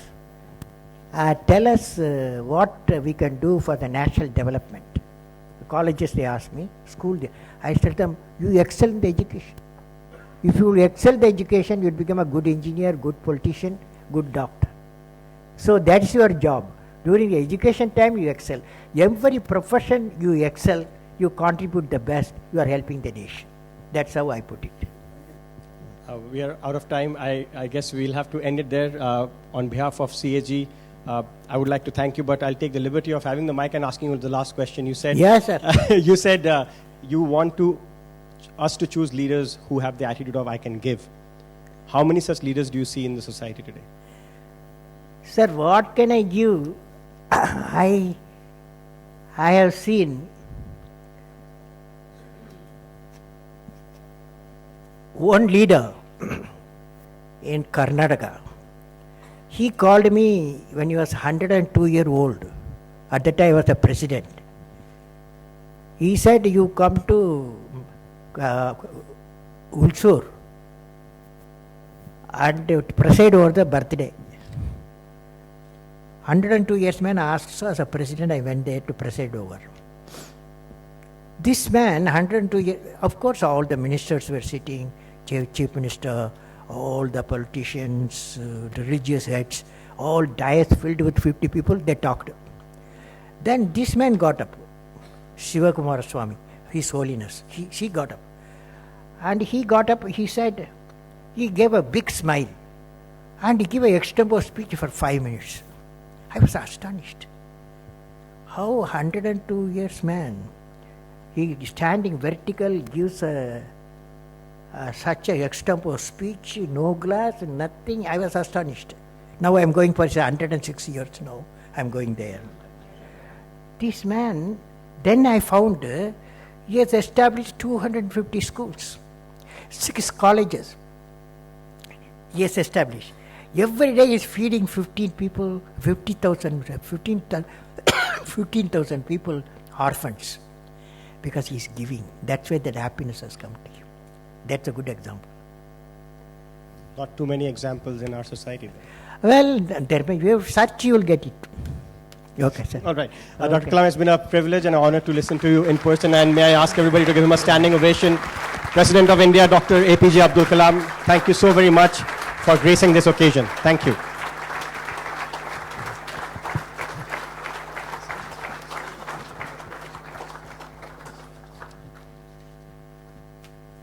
Thank you so much, sir. It's a true honor for us to have you here. And before we end the session, I'll take a moment to introduce you to Mr. Shivnath Tukral, who was moderating the session, and he would be with us throughout the day today, moderating the other sessions. Also, sir, with your permission.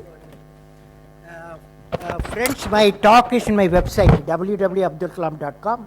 I have given 15 copies, also hard copy, and I have got a pen drive. If you want, I can give.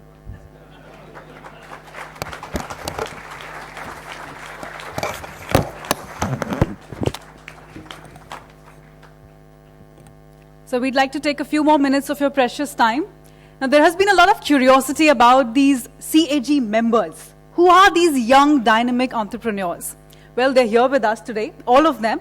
So why don't we take a moment and have them introduce themselves to us one by one. Shall we start from the extreme left?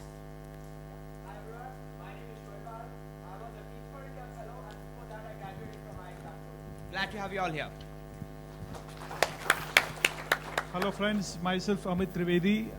I work for Shatayu Foundations. I did my Masters in International Business Management, UK. Hi everyone, my name is Shreyans.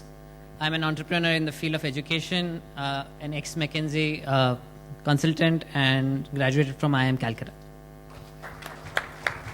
Hi, this is Alkesh Ruchwani, graduated from Gujarat University, and I'm an advertising professional. Hi everyone, my name is Siddharth Jain. I'm a management consultant from Arthur D. Little, and I completed my MBA from ISB Hyderabad.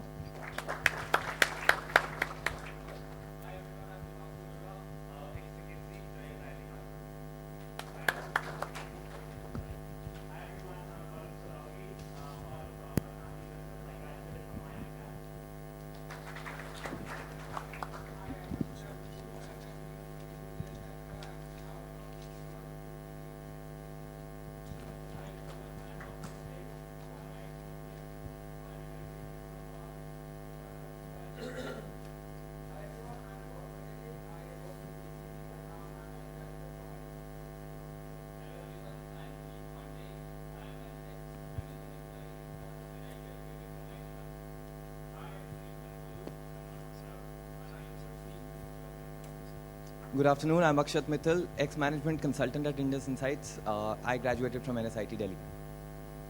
Hi everyone, I'm Neri Patel. I graduated in Law and Business Studies from University of Warwick, and I've currently joined my family business. Hi everyone, I'm Rahul Gupta. I'm ex-Goldman Sachs Hong Kong, and I graduated from IIM Bangalore. Himanshu Singh, ex-McKinsey, studied at IIT Kanpur. Parth Contractor, I was working with economic laws practice. I'm a CA and a lawyer. Piyush Sharma, ex-Deloitte, graduated from IIT Kanpur.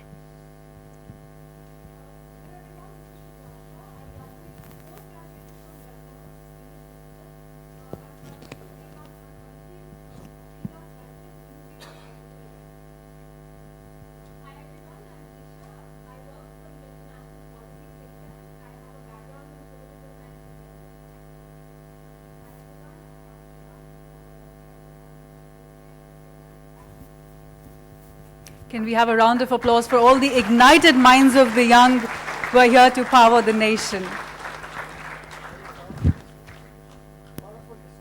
Very powerful resource. Ignited mind of the youth, the powerful resource of the nation. Well, sir, before we let you go, a member from CAG would like to present you with a token of gratitude.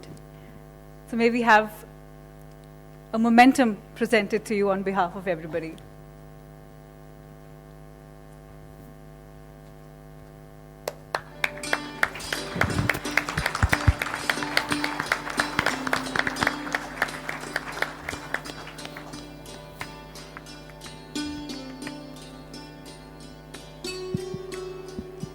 Thank you so much, sir.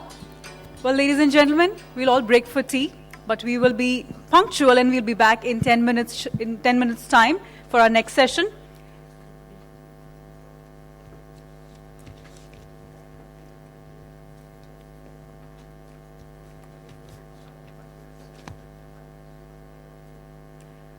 A humble request, since we are running late, may I please request all of you to come back in 5 minutes. We'll begin our next session shortly.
Check.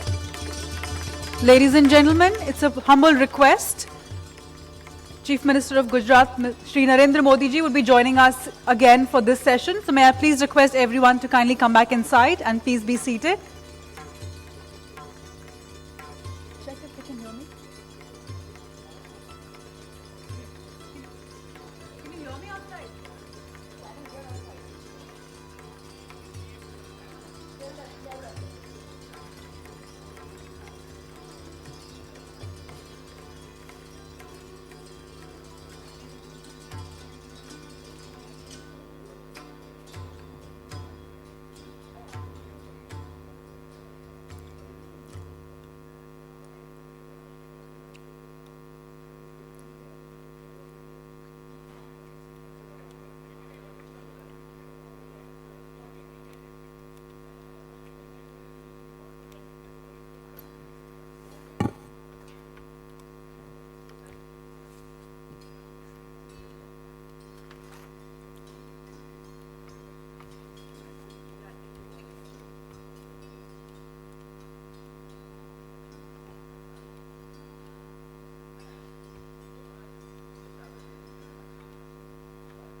May I request everyone to be kindly seated quickly. We are beginning our next session shortly now.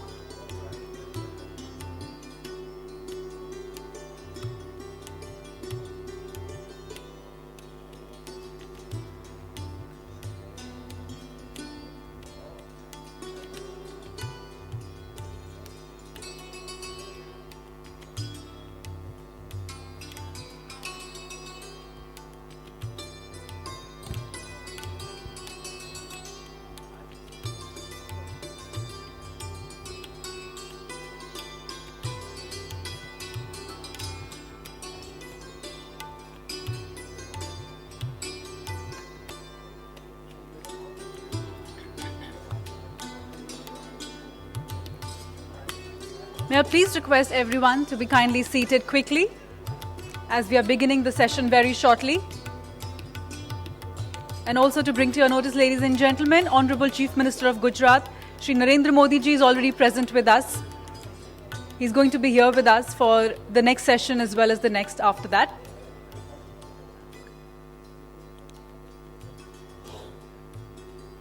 And also please do take a moment and put your mobile phones on the silent mode.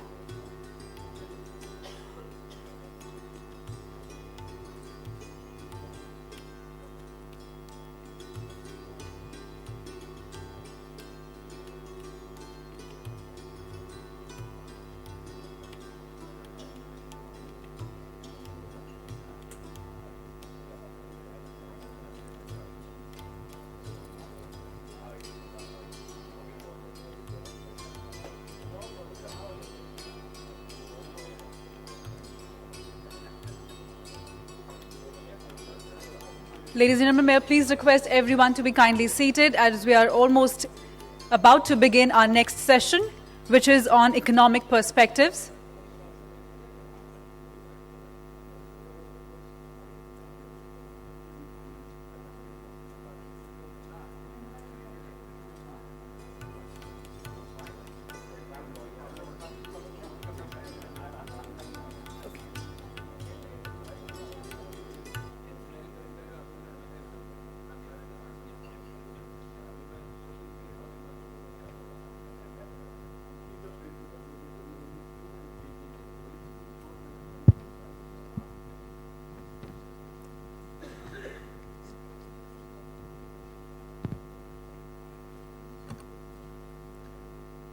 Well, after the first session, which was very invigorating and extremely interactive, we now dive into our next session, which is on economic perspectives.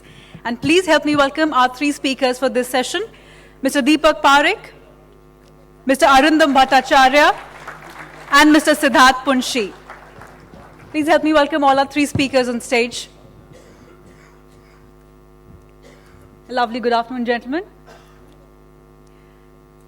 And moderating this session is Mr. Shivnath Tukral. Thanks. Yeah, thank you so much. Thanks so much for that. I'll take it from here very quickly. We're running behind schedule, so we will try and stick to time schedules on this. So the format is we'll start with Deepak Bhai giving a 10-minute introductory speech, followed by Arundam, and then Siddharth has some slides to share with all of you. Post which we will have an open Q&A.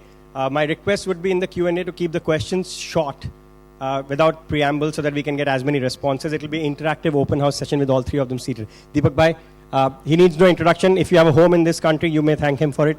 I have to. I have a HDFC home loan. Deepak Bhai, Chairman of HDFC. Go ahead. Thank you, Shivnath. Honorable Chief Minister, Shri Narendra Modi, ladies and gentlemen of young India, it is indeed a great honor to be here today amongst the youngsters of the country. If I had a deep voice, I would have started my talk by saying, it's a pleasure for me to be and breathe in a bit of Gujarat. But I shall not try to compete with the one and only hero Amitabh Bachchan, whom we've seen many times on television on this, about breathing a little in Gujarat. Tame joyu છે સાહેબ? While the ad campaign has left an indelible impression on all of us, Gujarat does have a remarkable story to tell us and to tell the world. It is a story of change. It is a story of getting people to work together as a team. It is a story that shows the can-do spirit. It's a story of success. It's a story of development. It's a story of growth. It's a story of clean governance. And as we've seen in the last decade, I would say that Gujarat has been the fastest growing state in the last decade, year on year. Now, if you broaden this canvas and shift to India, I want to keep my speech short because we could have an interactive session. I belong to the bygone era. Now, needless to add, the latest entry in my camp of senior citizens is the rupee, although it improved a little as we heard. Of course, I've been a senior citizen way before the rupee became one, but clearly India cannot afford to have such a rapidly depreciating currency. In that sense, we need a younger currency for the young population of India. Again, it is important to understand that the movement of a currency is a reflection of the confidence in the economy. Right now, confidence on India is low, very low. But this may well reverse, and I hope it reverses fast.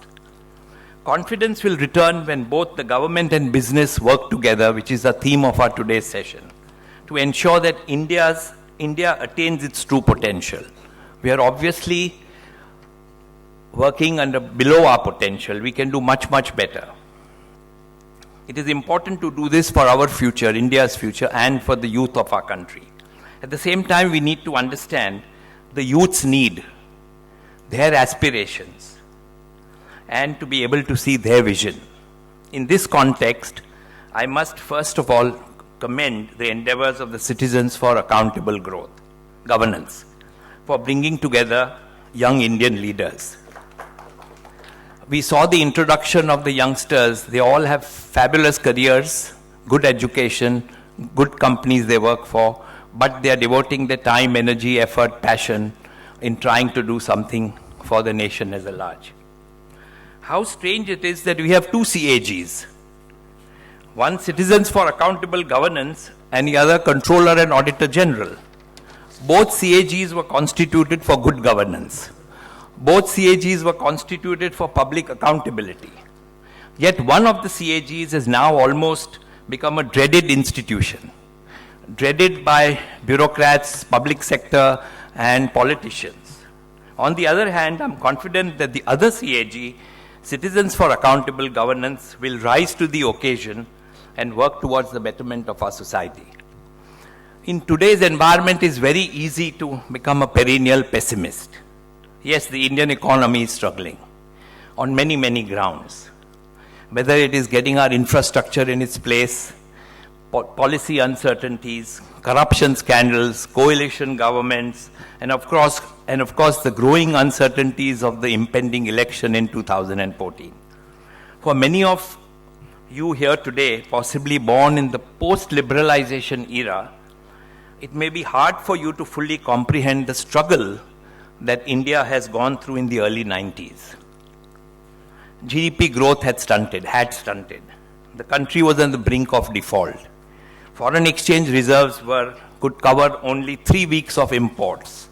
And the only way to tide the crisis in the early 90s over the balance of payment crisis was for the country to airlift gold reserves to pledge it to international banks for a loan. Given the present state of the Indian economy today, many are drawing similar parallels. India's current account deficit has widened to unsustainable levels. Growth has slowed. Sense of policy paralysis. And the Indian rupee has depreciated 11% in a month's time. So naturally there are great worries whether the Indian economy would deteriorate further as seen as 1991. In a lighter vein, I am reminded of a joke which is going around in SMSs on the telephone that says, "Welcome to the 90s. We are back in the 90s. GDP growth rate is back at 5%. Mr. Dalmia is back in BCCI. Mr. Narayan Murthy back is in Infosys. Madhuri Dixit is back in Bollywood. Nawaz Sharif is back in Pakistan. Sanjay Dutt is back in jail." All these things are going on television, on SMSs. But more seriously, I don't quite subscribe to the view that the country is as critical as it was in 1991. Yes, there are many concerns, but structurally, India is far more sounder, far more secure, far more safe today. When I look at young people, I always tell them how lucky they are to be in India at this point in time. You belong to the world's largest democracy. Half of your country's 1.2 billion population is under the age of 25, implying a huge and promising workforce. India will move from being the 9th largest economy to become the 5th largest economy in 2020.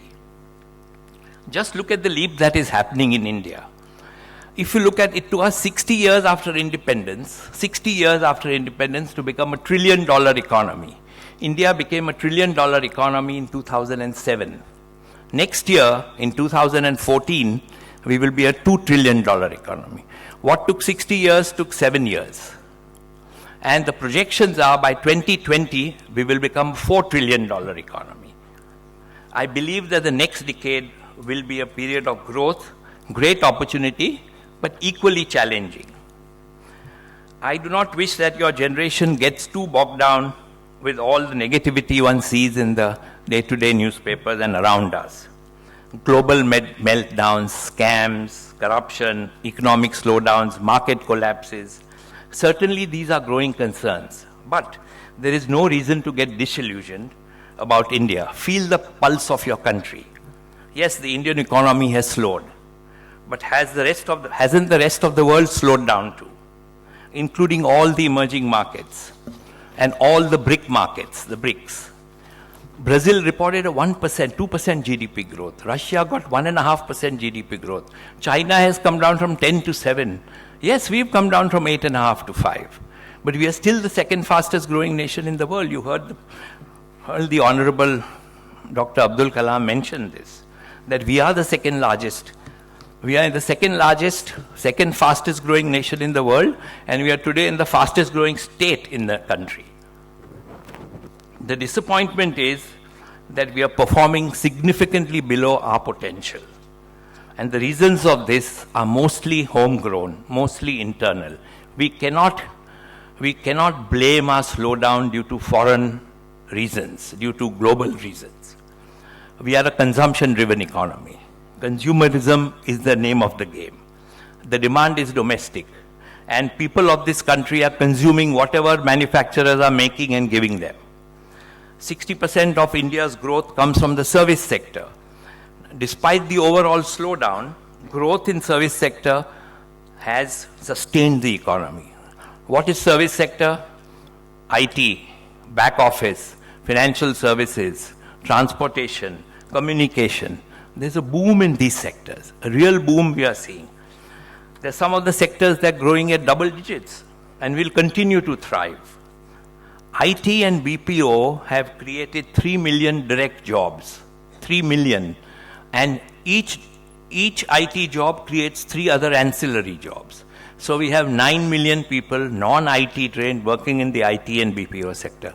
This is security, this is transport, this is canteens, you put everything together. One job creates 3 jobs. Look at the structural changes that are taking place, which sets apart from other economies. India accounts for 17% of the world population. To put it another way, 1 out of every 6 is an Indian. So India has 17%, China has 20% of world population. So 37% of the world population are in these 2 states. How can any international company ignore these 2 countries? Whatever be the result. If they want to sustain, if they want to grow, if they want to prosper, they cannot ignore India. Why do we see so much consumption in India? The answer is rising middle class. Currently India's middle class is estimated to be 250 million, and this is expected to become 800 million by 2030. Look at the jump in the middle class. That is the only way we can uplift the poor people, the 350 million that again Honorable Abdul Kalam was talking about. Rapid urbanization is bringing phenomenal changes. Again, you heard 31% of our population lives in urban India. 31 is going to become 41 in 2030.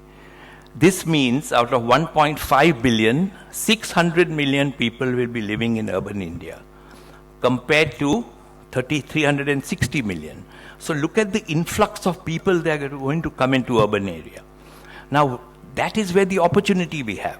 Where will they stay? How will they live? How will they travel? Where will they work? Whether informal or formal sector. We have to create jobs. We have to create opportunities for them. And this is the potential India has. Affordability is also driving change. If you look at any sector like nano car or low tariffs on cell phones, see the growth that is happening in retail and consumer loans. Mortgages, the business I'm involved in, outstanding banks were only giving 1.5% of their total advances in mortgages in the year 2000. Today, in the last 10 years, it has become 10% of banks' advances, from 1.5 to 10 in a matter of a decade. You may argue that I'm giving you an optimistic view, but I believe this is going to happen. Give you some big numbers. When you look at a country, you have to look at a period of time. You cannot look at 1 year or 2 years. So you look up to decades. If you see 2000, 2010 are actual numbers, and 2020 is what we expect to get there. Take savings.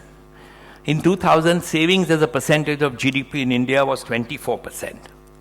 In 2010, it was 34%.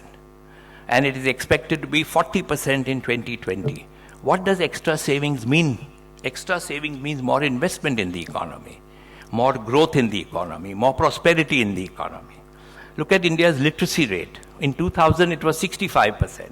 In 2010, it was 69%, and it is expected to reach 80% in 2020.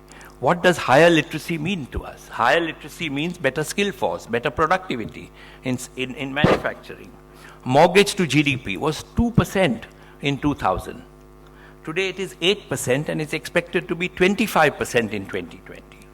More Indians are able to afford homes. More Indians are buying their own homes rather than living in rented homes. Telecom sector is the classic example.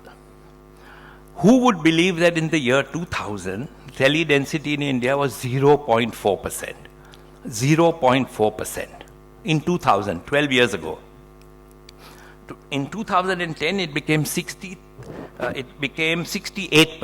Today, it is 73%. And by 2020, it will cross 100%.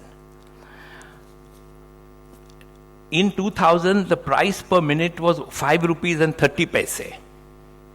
Today, it is 47 paise a minute. And in 2020, it is expected to be 35 paise a minute. Look at the range, 5.30 to 37 paise. This has been possible because of technology. This has been possible because of scale. This has been because of affordability. Because of affordability, every Indian can afford a mobile phone. You would not remember, but ask your parents what a struggle we had to go through to get a telephone line in those days. This is a true story. We had an office in New Bombay, and in the 80s, to get a phone connection, Bombay to New Bombay was impossible. Keep dialing, you will never get it. It was easier to send a man to get your message there than to telephone. It was impossible in the 80s. It was a few years ago, 2 decades ago. The other innovation that is happening is banks are not able to go to every villages. There are a large number of villages which do not have bank branches. The brick and mortar model cannot succeed, for India is a vast country with many villages. The only way you can reach the masses is telebanking. And I feel that in the next decade, telephone banking is going to be the biggest story, where you can transfer money on your telephone, you can draw money on your telephone, you can do banking transactions on your telephone. And this is the new growth, this is the new innovation that is going to sweep India. There are many such instances you can see where there is a development, huge, massive development. But we should not forget the other side, the sordid picture, the have-nots, and the poor people of our society. 32% of households do not have electricity. How do we solve this problem? That is your problem, the youth of India. You have to take this as your mission. How can 1/3 of our people in India do not have any electricity? What is the solution? 56% do not have drinking water. Again, Honorable Abdul Kalam mentioned water, water, water. Water is a big investment and a big opportunity in urban and in rural. Shortage of water. How much rain we get, but there's no water. And half of our people do not have latrines in their own homes. Now, in the recent period, you must have seen a number of countries, there is rising social unrest. We've started with the Arab Spring. Afterwards, you've seen this in Turkey, South Africa, Brazil, Egypt, all over. Now, these examples are warning signals for us. These are warning signals to let's get our house in order. We do not want to face this kind of music in the streets. It is not in our culture. It is not in our upbringing. It is not in our style. We are a democracy. We want to remain a democracy. And let us try and alleviate or remove the problems the common man is having. We have to get back to the growth rate of 8%. There are certain prerequisites. Education is number one. Someone asked a question, why are jobs being created jobs not being created in the informal sector? Education is critical. We produced 5 million graduates last year, 5 million, and 350,000 engineers. Now, if you ask NASSCOM, out of the 350,000 engineers, 25% only had employable skills. 75% had to be retrained. More vocational guidance, more training to get a job. The same is this number for graduates. Only a quarter of the graduates get a job immediately. Otherwise, they have to go for more education or vocational training. Identify the area you're interested in and go for. And therefore, you see vocational training courses are just booming across. But these are not organized. These are unorganized in garages, in small places where people are taking advantage of training the masses after a degree. Corporates have to get into this. Business houses have to get into this. How do we train the graduates? How do we train our engineers so that they can do a better job when they get a job? To see jobs, jobs, and more jobs. India needs to create 15 million jobs every year. how are we going to satisfy the potential of our youth, the demands of our youth? 15 million jobs have to be created every year to take care of a vast population which is under the age of 25. If you look beyond economic reforms, finally I want to say, in the post-liberalized area, all attention has been focused on economic reforms. But little effort, little focus has gone into crucial issues like judicial reforms, electoral reforms, police reforms, land reforms, labor reforms. You don't need parliament for this. You don't need political parties. This is administrative reforms. And I'm surprised why no one is talking about these reforms. If you respect democracy, then India has the largest and possibly the noisiest democracy in the world. But debate and dissent is part of democracy, not disruption. Disruption is anti-democracy. 116 legislations are pending in Parliament. When will they get passed? Consensus on any key policy continues to remain elusive. Look at the foreign direct investment policies. Every minister goes abroad to woo foreign investors. Come to India, come to India. When foreign companies come to India, we close the door. It is like inviting someone to your house and not opening the door. This is because vested interest. Different politicians have different interests of different groups, and they stop the new entrant. Vested interest is the one thing that is killing our corporate sector. Lobbying. I concur with our Honorable Chief Minister, Mr. Narendra Modi's aptly coined phrase of minimum government, maximum governance. The last message I would like to leave to the youth today is an interesting slogan which said, if politics determines your future, it is time you determined your politics. India needs you now more than ever. Your bold ideas, your ambitions, your passion, you need to work for it. We can live in a better India, you can live in a better India, provided you all put your heart and effort into it. Stop criticizing, don't be a pessimist, look for the brighter things. Things are moving, things are developing. It's a different India today than it was when I was your age. Totally different, unrecognizable. So it's not the end of the world. We have lots of problems, but look at our achievements and strive more for higher growth.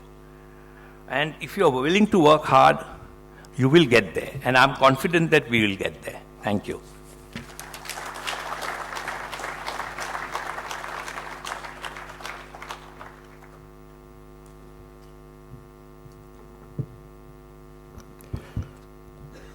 Honorable Chief Minister, Shri Narendra Modi ji, ladies and gentlemen, it's indeed a pleasure for me to be here on this very important talk on share my thoughts on this very important topic that brings together three of the most important stakeholders in our country today: the government, the business, and the Indian youth. I was going to speak, and given a background, I'll bring a different lens to this, but related to the discussion and the presentation that Shri Abdul Kalam ji made, and on the vision of India, and what Mr. Deepak Parekh has talked about. Very, he's painted a picture of how we have developed and the optimism that he has that we are going to achieve our objectives and goals. I'll start with a little story. Last week I was in Boston for a senior leadership meeting, and we were talking among my colleagues on a dinner table, and we're talking about the economic environment around the world in different countries. And he was an American partner of my firm, and he was saying that the environment in America in the last 2 years in manufacturing has completely changed. And I asked him why. He said the discovery of shale gas and what it has done to the economics of energy, and what that has done to the economics of business. And more manufacturing, which America had outsourced to China, many other countries are coming back. And in fact, not just American companies, but a lot of other companies are now investing back in American manufacturing. So he then asked me, so this has been a game changer for us, so what is the game changer for you in India? My answer was simple.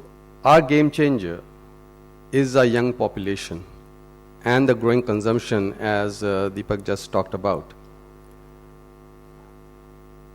which actually drove the growth that we saw in the last decade when we grew from whatever 4-5% to 8-9%.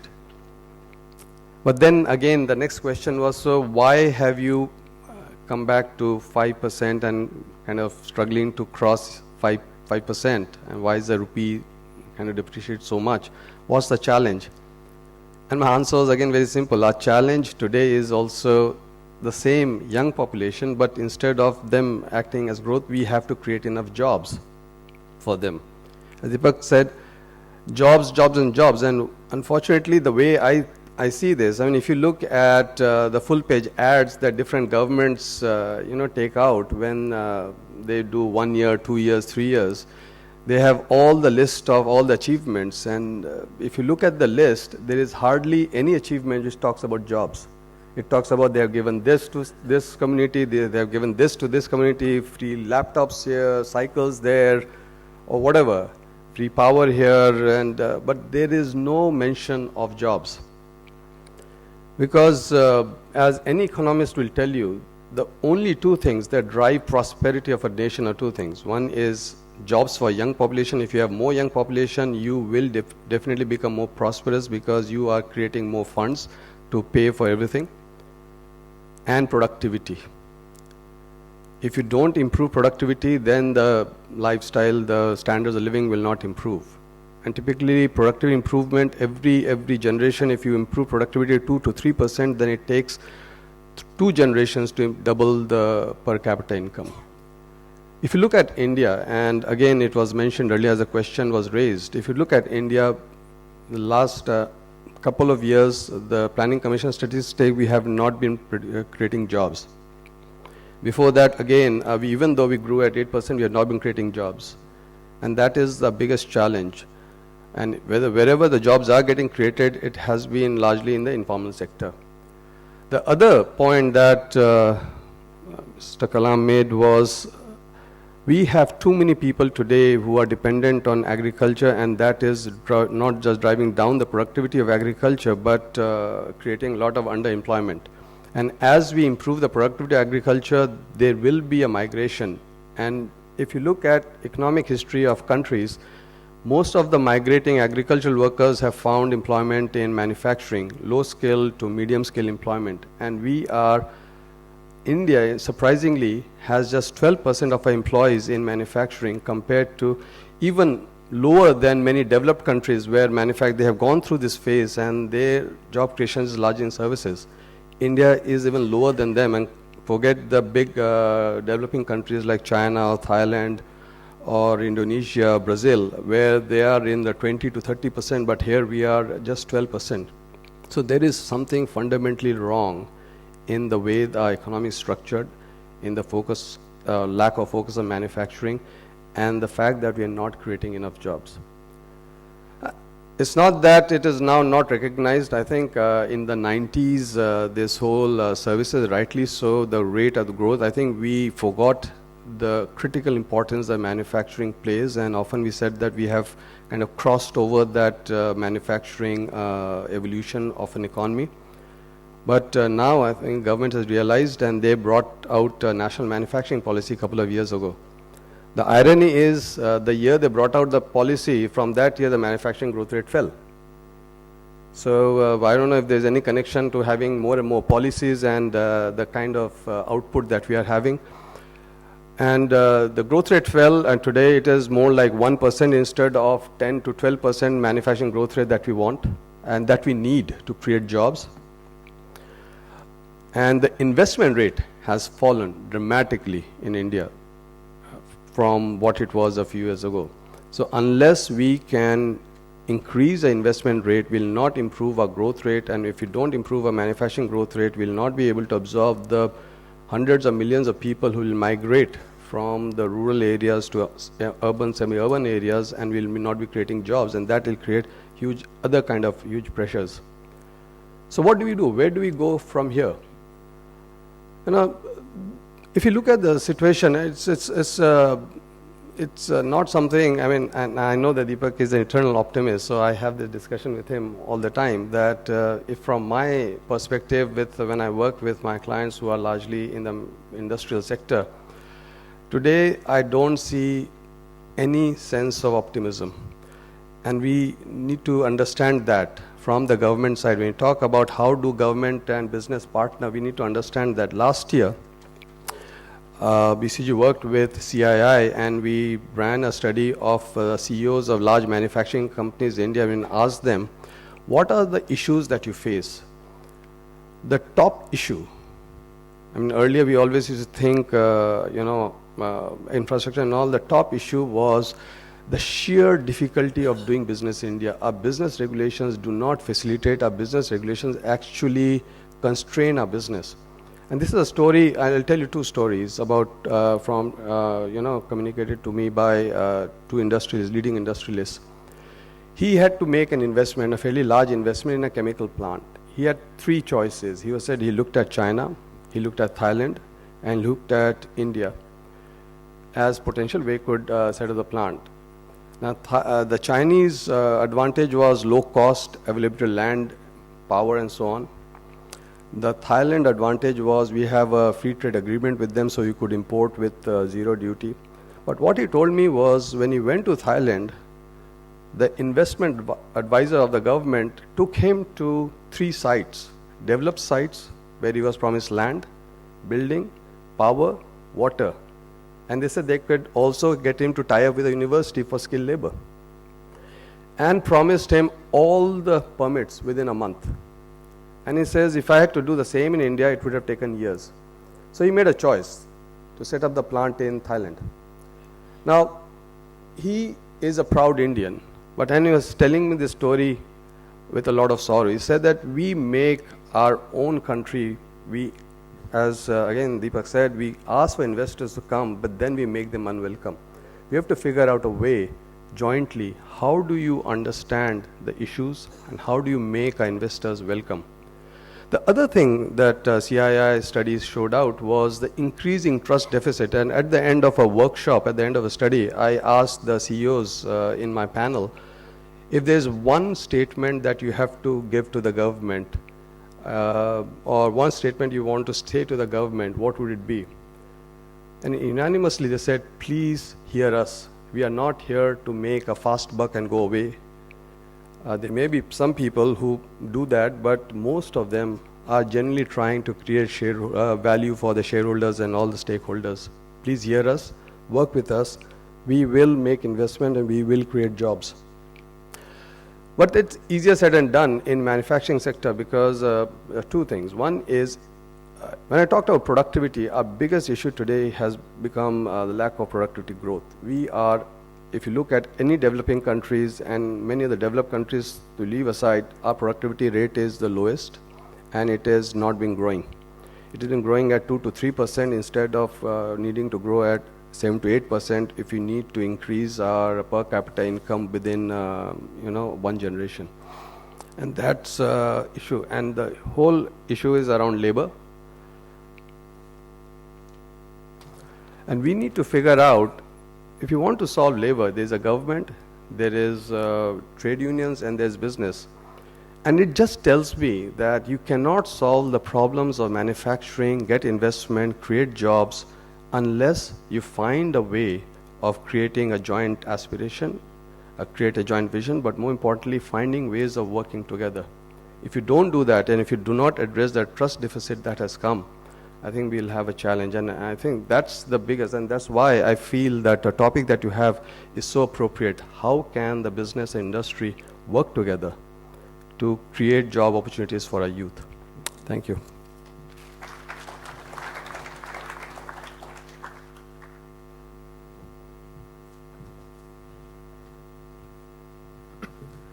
Good afternoon.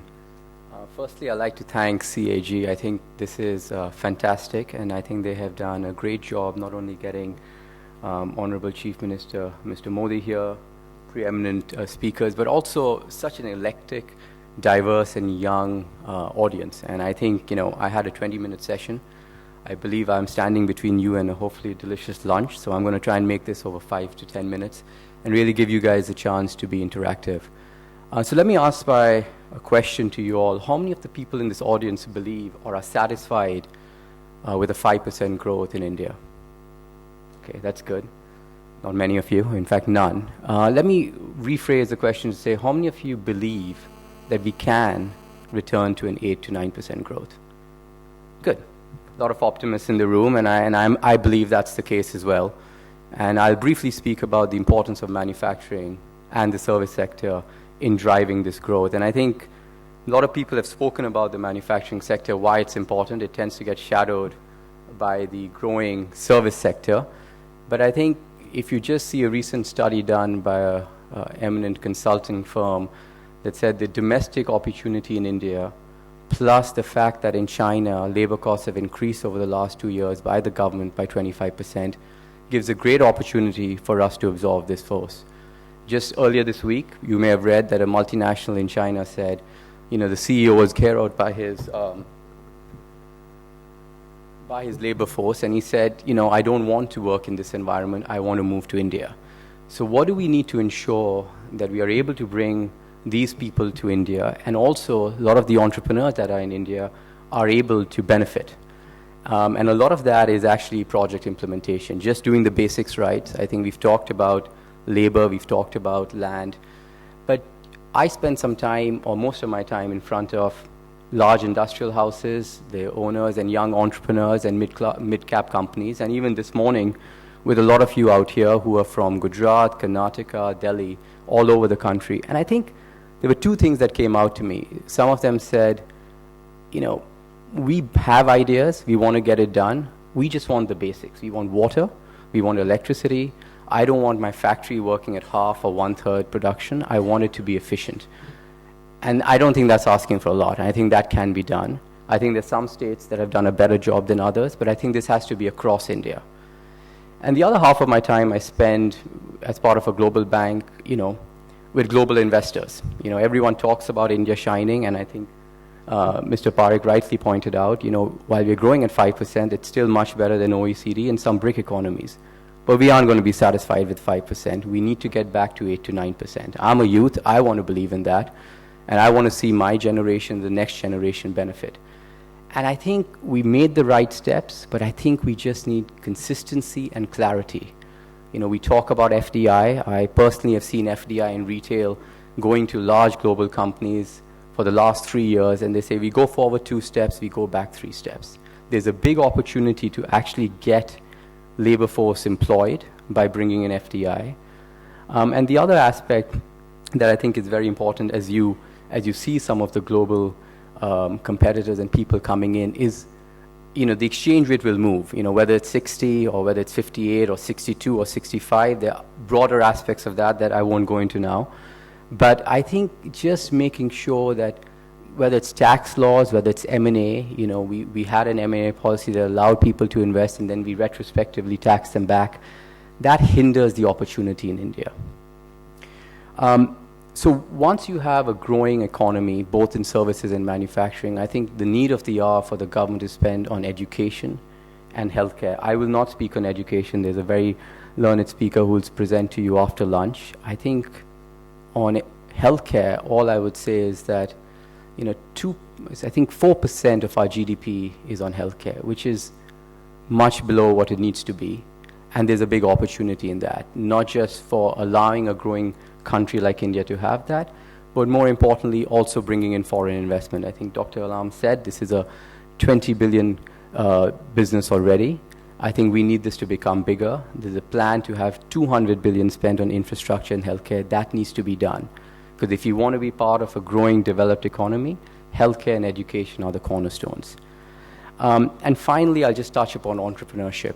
I think, I got someone in my team to just put a study together, and I haven't got the slides here, but I'll leave them with you separately. How easy or how difficult is it to start a business in India? It takes close to 30 days to get a business started in India. Singapore is 3 days, the US is less than 10 days.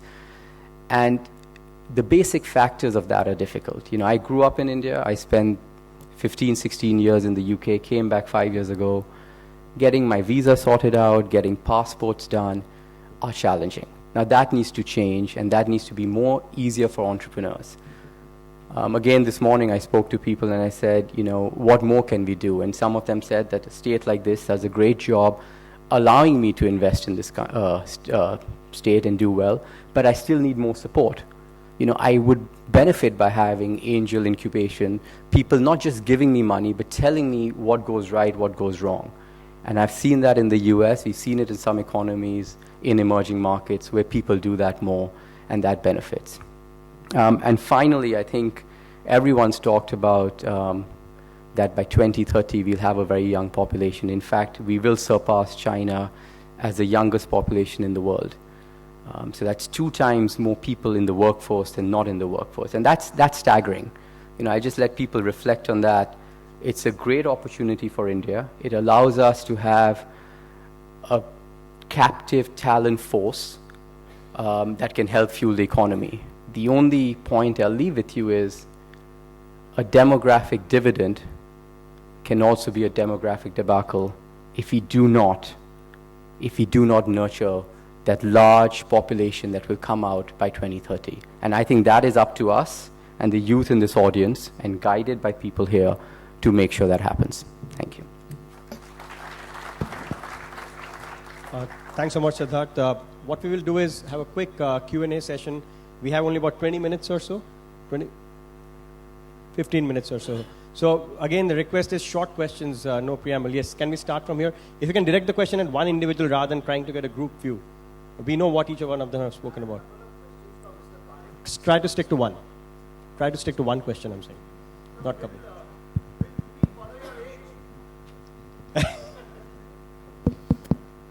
Yeah, it's Can on. you hear me? Yeah. Well, to put it on the lighter side, again, there's another joke that is circulating that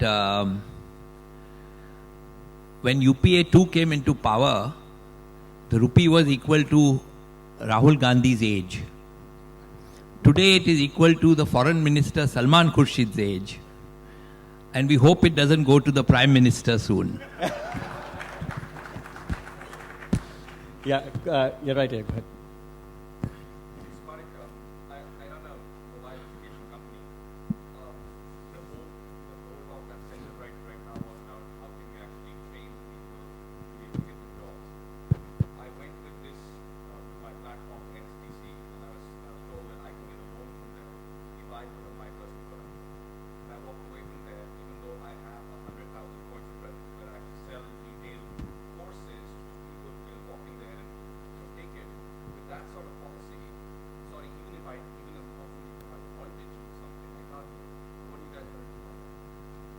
I think this is all of us bankers have to think about. This is self-employment. Self-employment is future.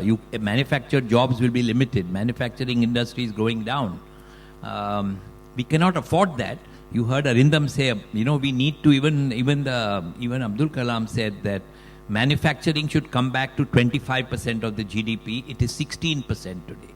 We cannot afford to have everything importing.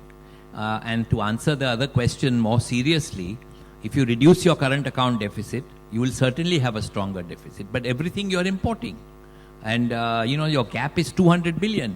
On a broad figures, India imports 500 billion and exports 300 billion. So you are 200 billion short because you don't have enough manufacturing capacity. And manufacturing capacity works on streamlining. You need quick approvals. You can't wait for years. Even in local entrepreneurs. You ask Prashant Ruya, he said he'd rather set up a plant abroad than in India because it's much easier to operate and quicker to start the operations. So we have to really see how we can fund more SMEs, more entrepreneurs, owner entrepreneurs who start up. Startup funding needs venture capital, needs long-term funding. It's risky and therefore banks shy away from it. I understand your plight, but we have to do something about it. Okay, we're looking for solutions. You're right at the back. Can we go? Yes, sir. Go ahead. Sir, you were mentioning the creation of jobs, but we are far from creating another form of jobs, that is Steve Jobs. Steve Jobs. He has been his company has been single-handedly responsible for adding 1% to the American GDP. So what do you think? How and when will we ever create a Steve Jobs? Arindam, I think that's for you, sir. Again, let me put it this way. There is no dearth of innovative ideas and no dearth of potential entrepreneurs in India. I think what is really stifling them is the environment that facilitates them to bring out their inventions and bring out their innovative business models. As we've all been talking about, interesting. Let me give you interesting data. If you look at the Ministry of Corporate Affairs and look at the number of companies that have been incorporated over the last 10 years, they have largely been in the same band. I mean, 20, 30,000 to about 60,000 a year. For a time period that the GDP has tripled, we should have many more companies getting set up. We don't. And I ask the question, why are we not setting up new companies, new entrepreneurs coming up? The fundamental fact is, one is finance, another is just the sheer difficulty of setting up a new business or bringing a new innovation into the market is creating a huge problem for us. And we need to figure that out, how to solve that. Okay. Yeah. So that's good. I think I'll just add one more aspect of it, which is, I think there's an element of people or entrepreneurs here, and it's easy for me to speak because I'm not one, but there's a fear of failure. And I think when I spend time in other countries, entrepreneurs don't mind failure. There's no social stigma. And I think while we'll do everything we can, and to your question, I think we are finding ways to have angel funding and other aspects put in, but it's still not enough. But I think, entrepreneurs need to say, I can fail 3 times, and I can still carry on doing the business. So I think that's what people need to get out of also. All right. Yes, ma'am. Yeah, go ahead. Tanvi, and I'm a social entrepreneur. I run a youth organization which gets young people face-to-face with community development projects. So my question is to Mr. Siddharth, that I think we've been mentioning this word entrepreneurship over and over again. So why is it that it only sticks to maybe the people in this room or the people that we tend to sort of meet in conferences and board meetings? I mean, why doesn't the concept of entrepreneurship go down to the grassroots? Why is it that when you talk about the development sector, we always take a donation or a grant approach and say that, let's give them this sum of money and let's see what they do with it? But why aren't we encouraging entrepreneurs and developing entrepreneurs at the grassroots, and where I think, majority of the job issues also lie? I'll take a stab at answering that question. I think getting entrepreneurship at the grassroots, I think it's probably happening. We probably don't see it enough. I think the other aspect we'll say is, I don't think giving money to certain societies or certain parts in tier 1 or tier 2 cities solves it. I'll just give a personal experience. My wife is a correspondent with CNN International. She spends a lot of time going to these other smaller cities and finding the exciting stories for people to hear globally. And some of the stories are fascinating. And, they're in tier 3 cities, small towns. So I think it does exist. I think we've seen that with a lot of other aspects related to agriculture, related to service. So I don't think we should limit entrepreneurship definitely to this forum. I think it goes much deeper. But I think then the aspect is there are other aspects of India that we haven't gotten down to that team as well. Right, we'll take a couple of more. So I'll come to you. Ma'am, right at the corner. Yes, go ahead.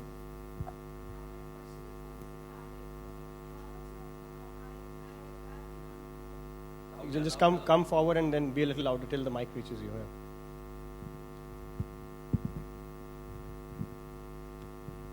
Hi, good afternoon. I have just recently got into entrepreneurship genre that we are talking about, and we are a family where we moved from other state to Gujarat because one of the reason we found that that's a state which is the best to help incubations in terms of culture, in terms of acceptance.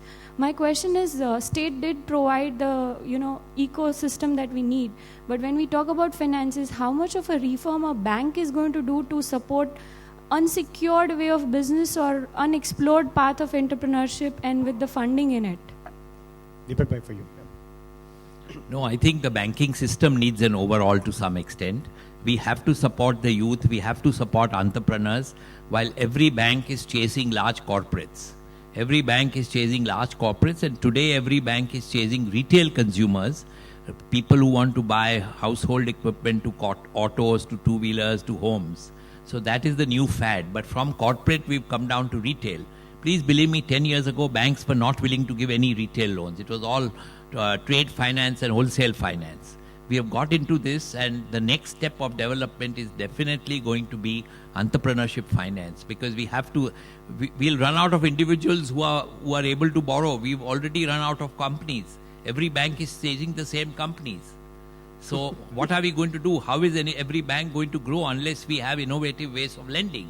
But the lending we must also recover. If our non-performing loans are weak, are very high, and your asset quality is weak, you cannot endanger the institution by lending more to unproven individuals who may have the right idea, the right vision, but it's still untested. Do you think entry of private banks will help? I mean, more private banks coming in? Companies getting licenses? I don't think immediately is going to help. It takes years to develop a bank. It's not like pressing a button and you start. So nothing is going to change right now for an entrepreneur like her so soon. All right. Yes. Go ahead. Whoever has the mic. Hi. I would like to share some experience. I'll take 30 seconds to explain it. Although I work for a bank, but I have been angel investor for quite a number of years. Recent experience of one of the healthcare company, which is one of the fantastic company operated out of India.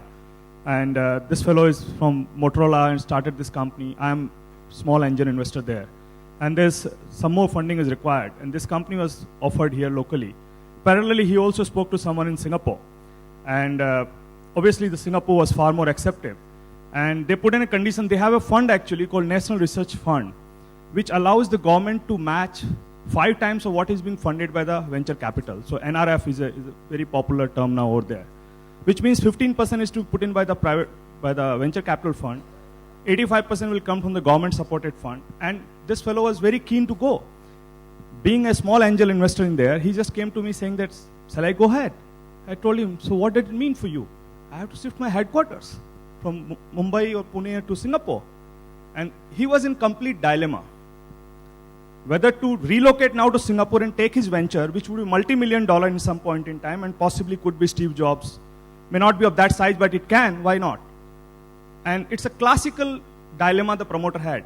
Can we do something to stop this thing by way of incorporating some more, not necessarily supported by the government, but at least do something more to trap these budding entrepreneurs within India and possibly create the Palo Alto, the Bay Area, or those kind of Sandal Road here in India? Basically, an immediate step. Is there an immediate solution to stop this export of talent?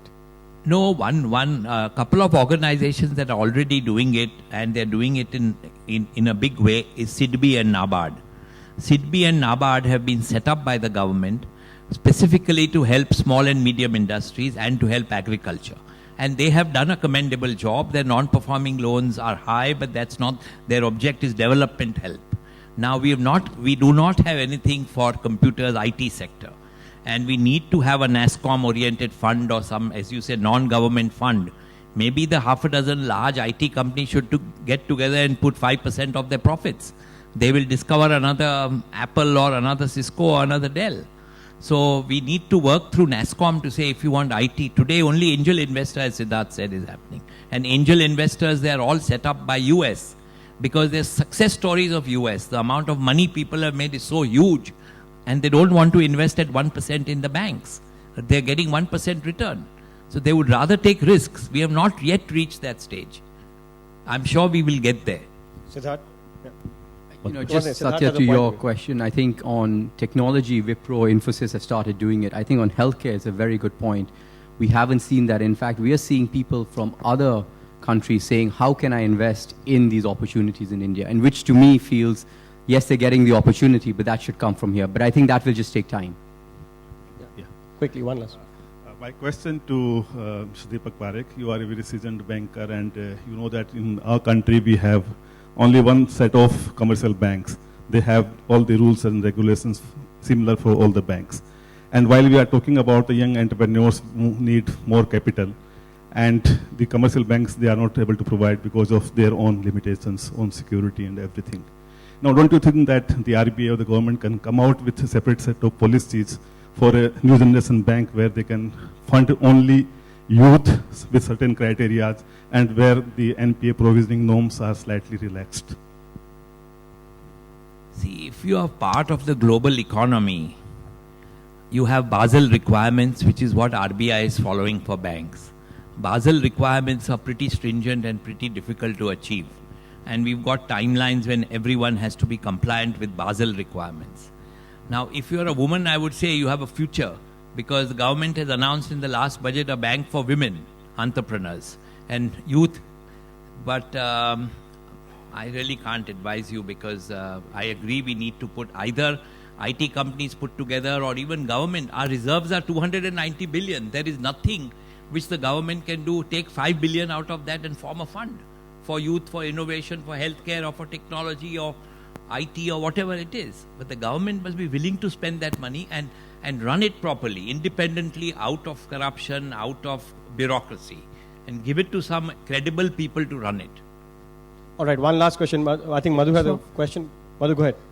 Yeah, I would like to bring to attention of this group of entrepreneurs a very neglected issue, which is, while the corporate sector and all of you young entrepreneurs certainly need all the support that you're seeking, but I think we need to also look at the very deadly hostility that entrepreneurs and elite sections of our society display to our nano entrepreneurs, people working in the unorganized sectors of the economy. And I would like to specifically mention street vendors, cycle-rickshaw pullers.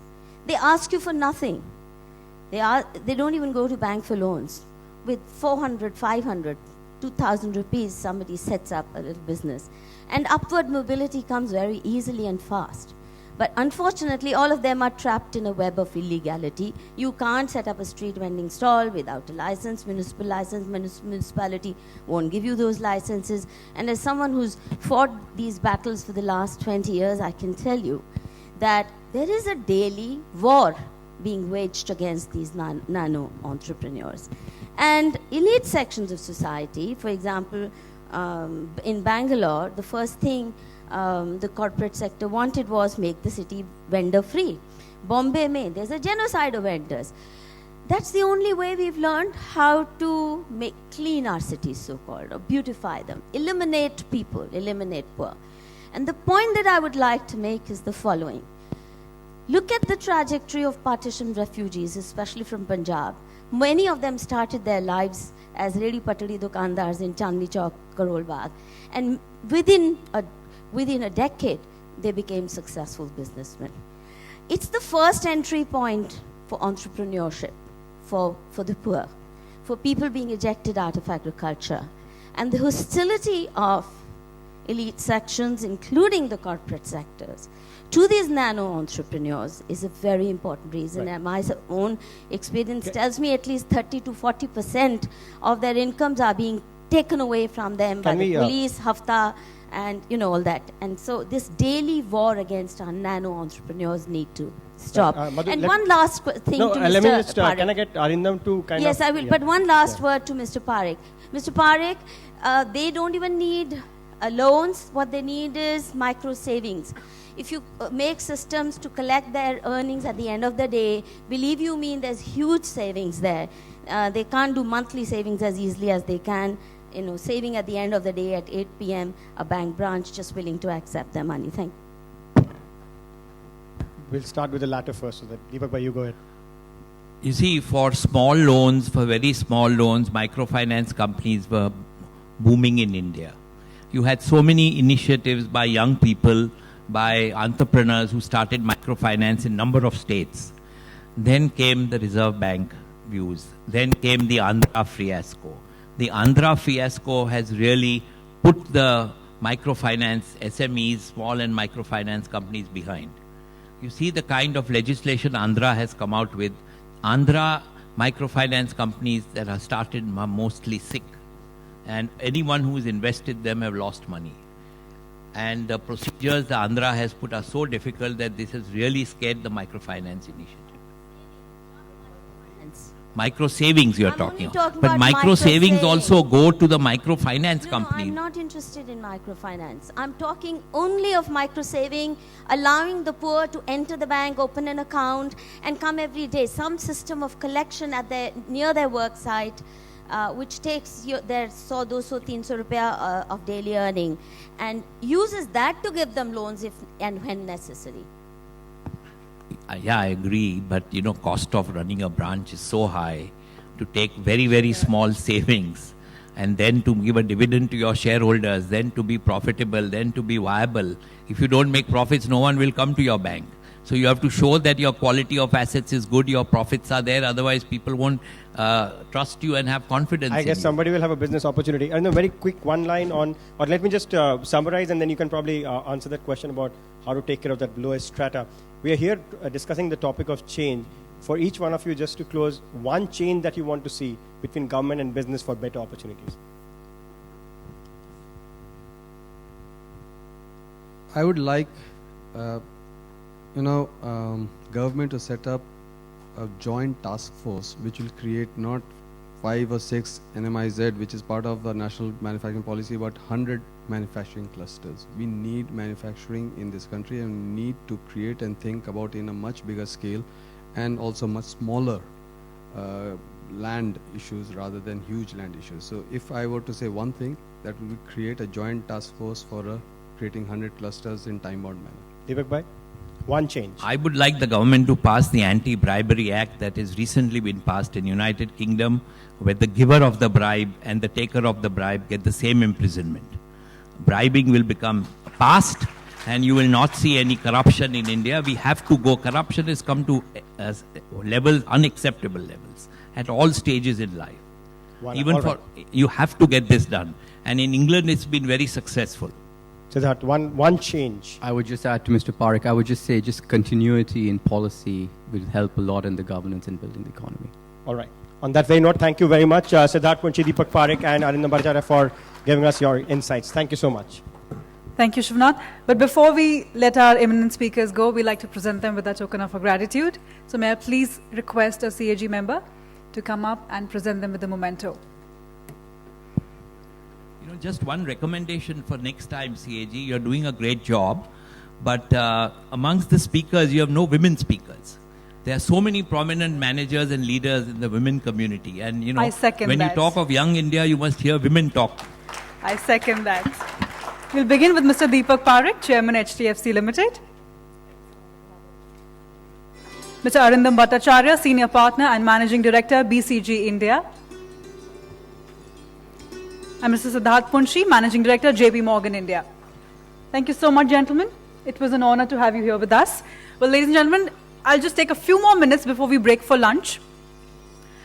There has been a feedback form given to all of you in your kits. It's a humble request. Do fill it up and give it back to one of the CAG volunteers. You can spot them in the blue kurtas. Also, there is a form which has the travel plans mentioned on it. It's there on every table.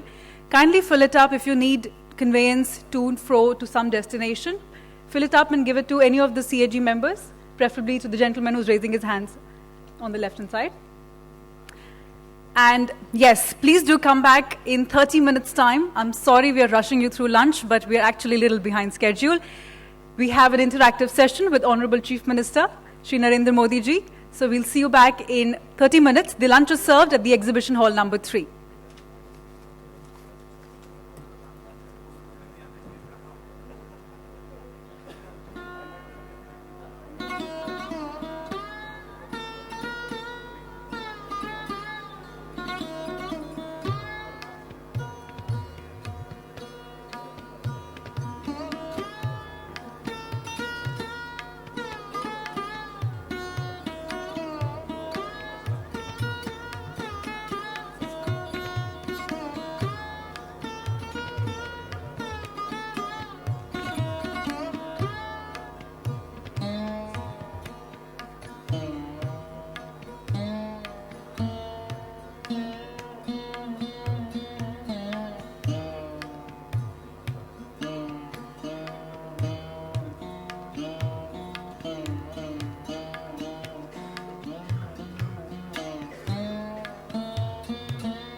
मुझे पढ़ना नहीं आता है। पढ़ना नहीं आता है।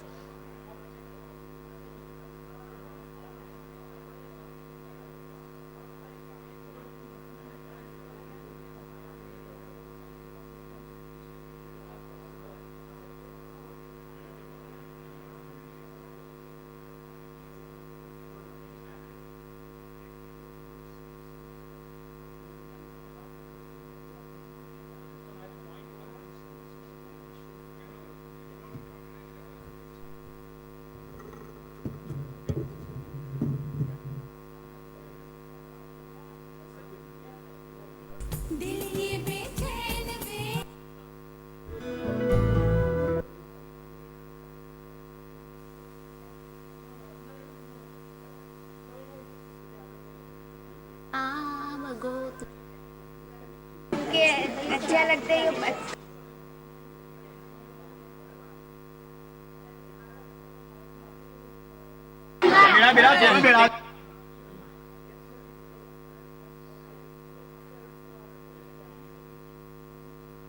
Same way.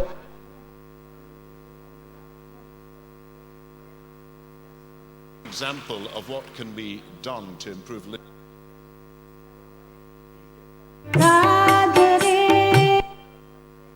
Who it was.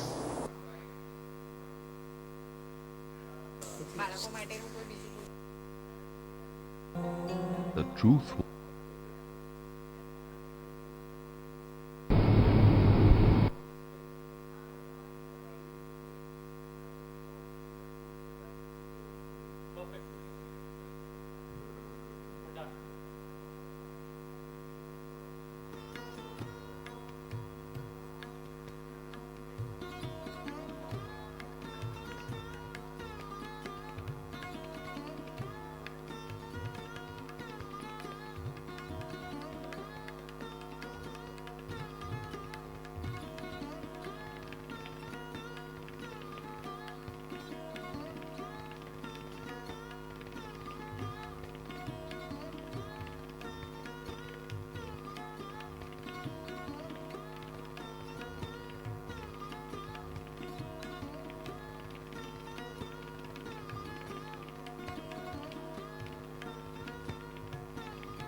થઈ જશે आ जाएगा.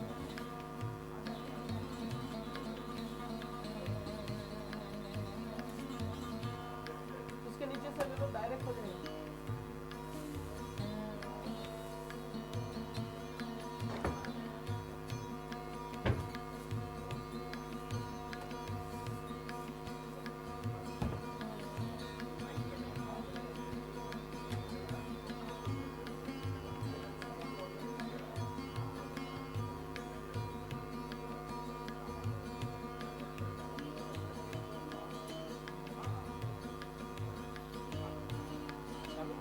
नहीं, हाँ ये चलो.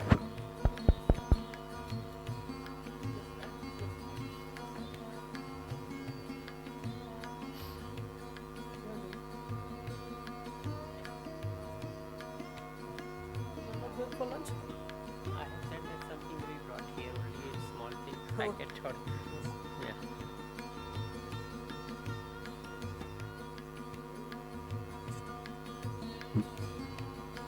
Not done.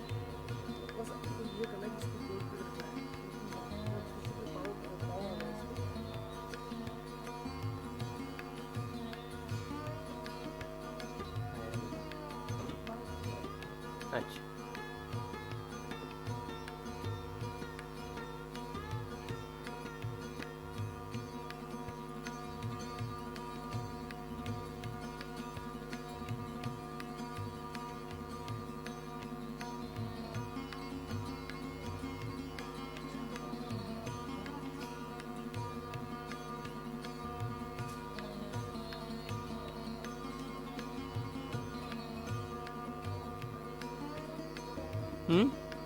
मगर आ तो रहा नहीं.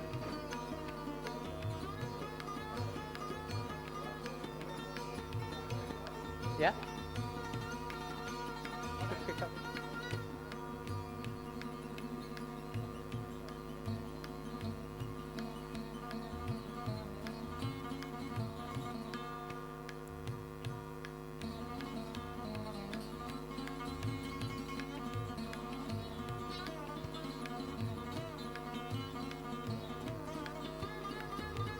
नहीं कुछ नहीं, डायरेक्टली आ जाता. कुछ नहीं, देयर इज नो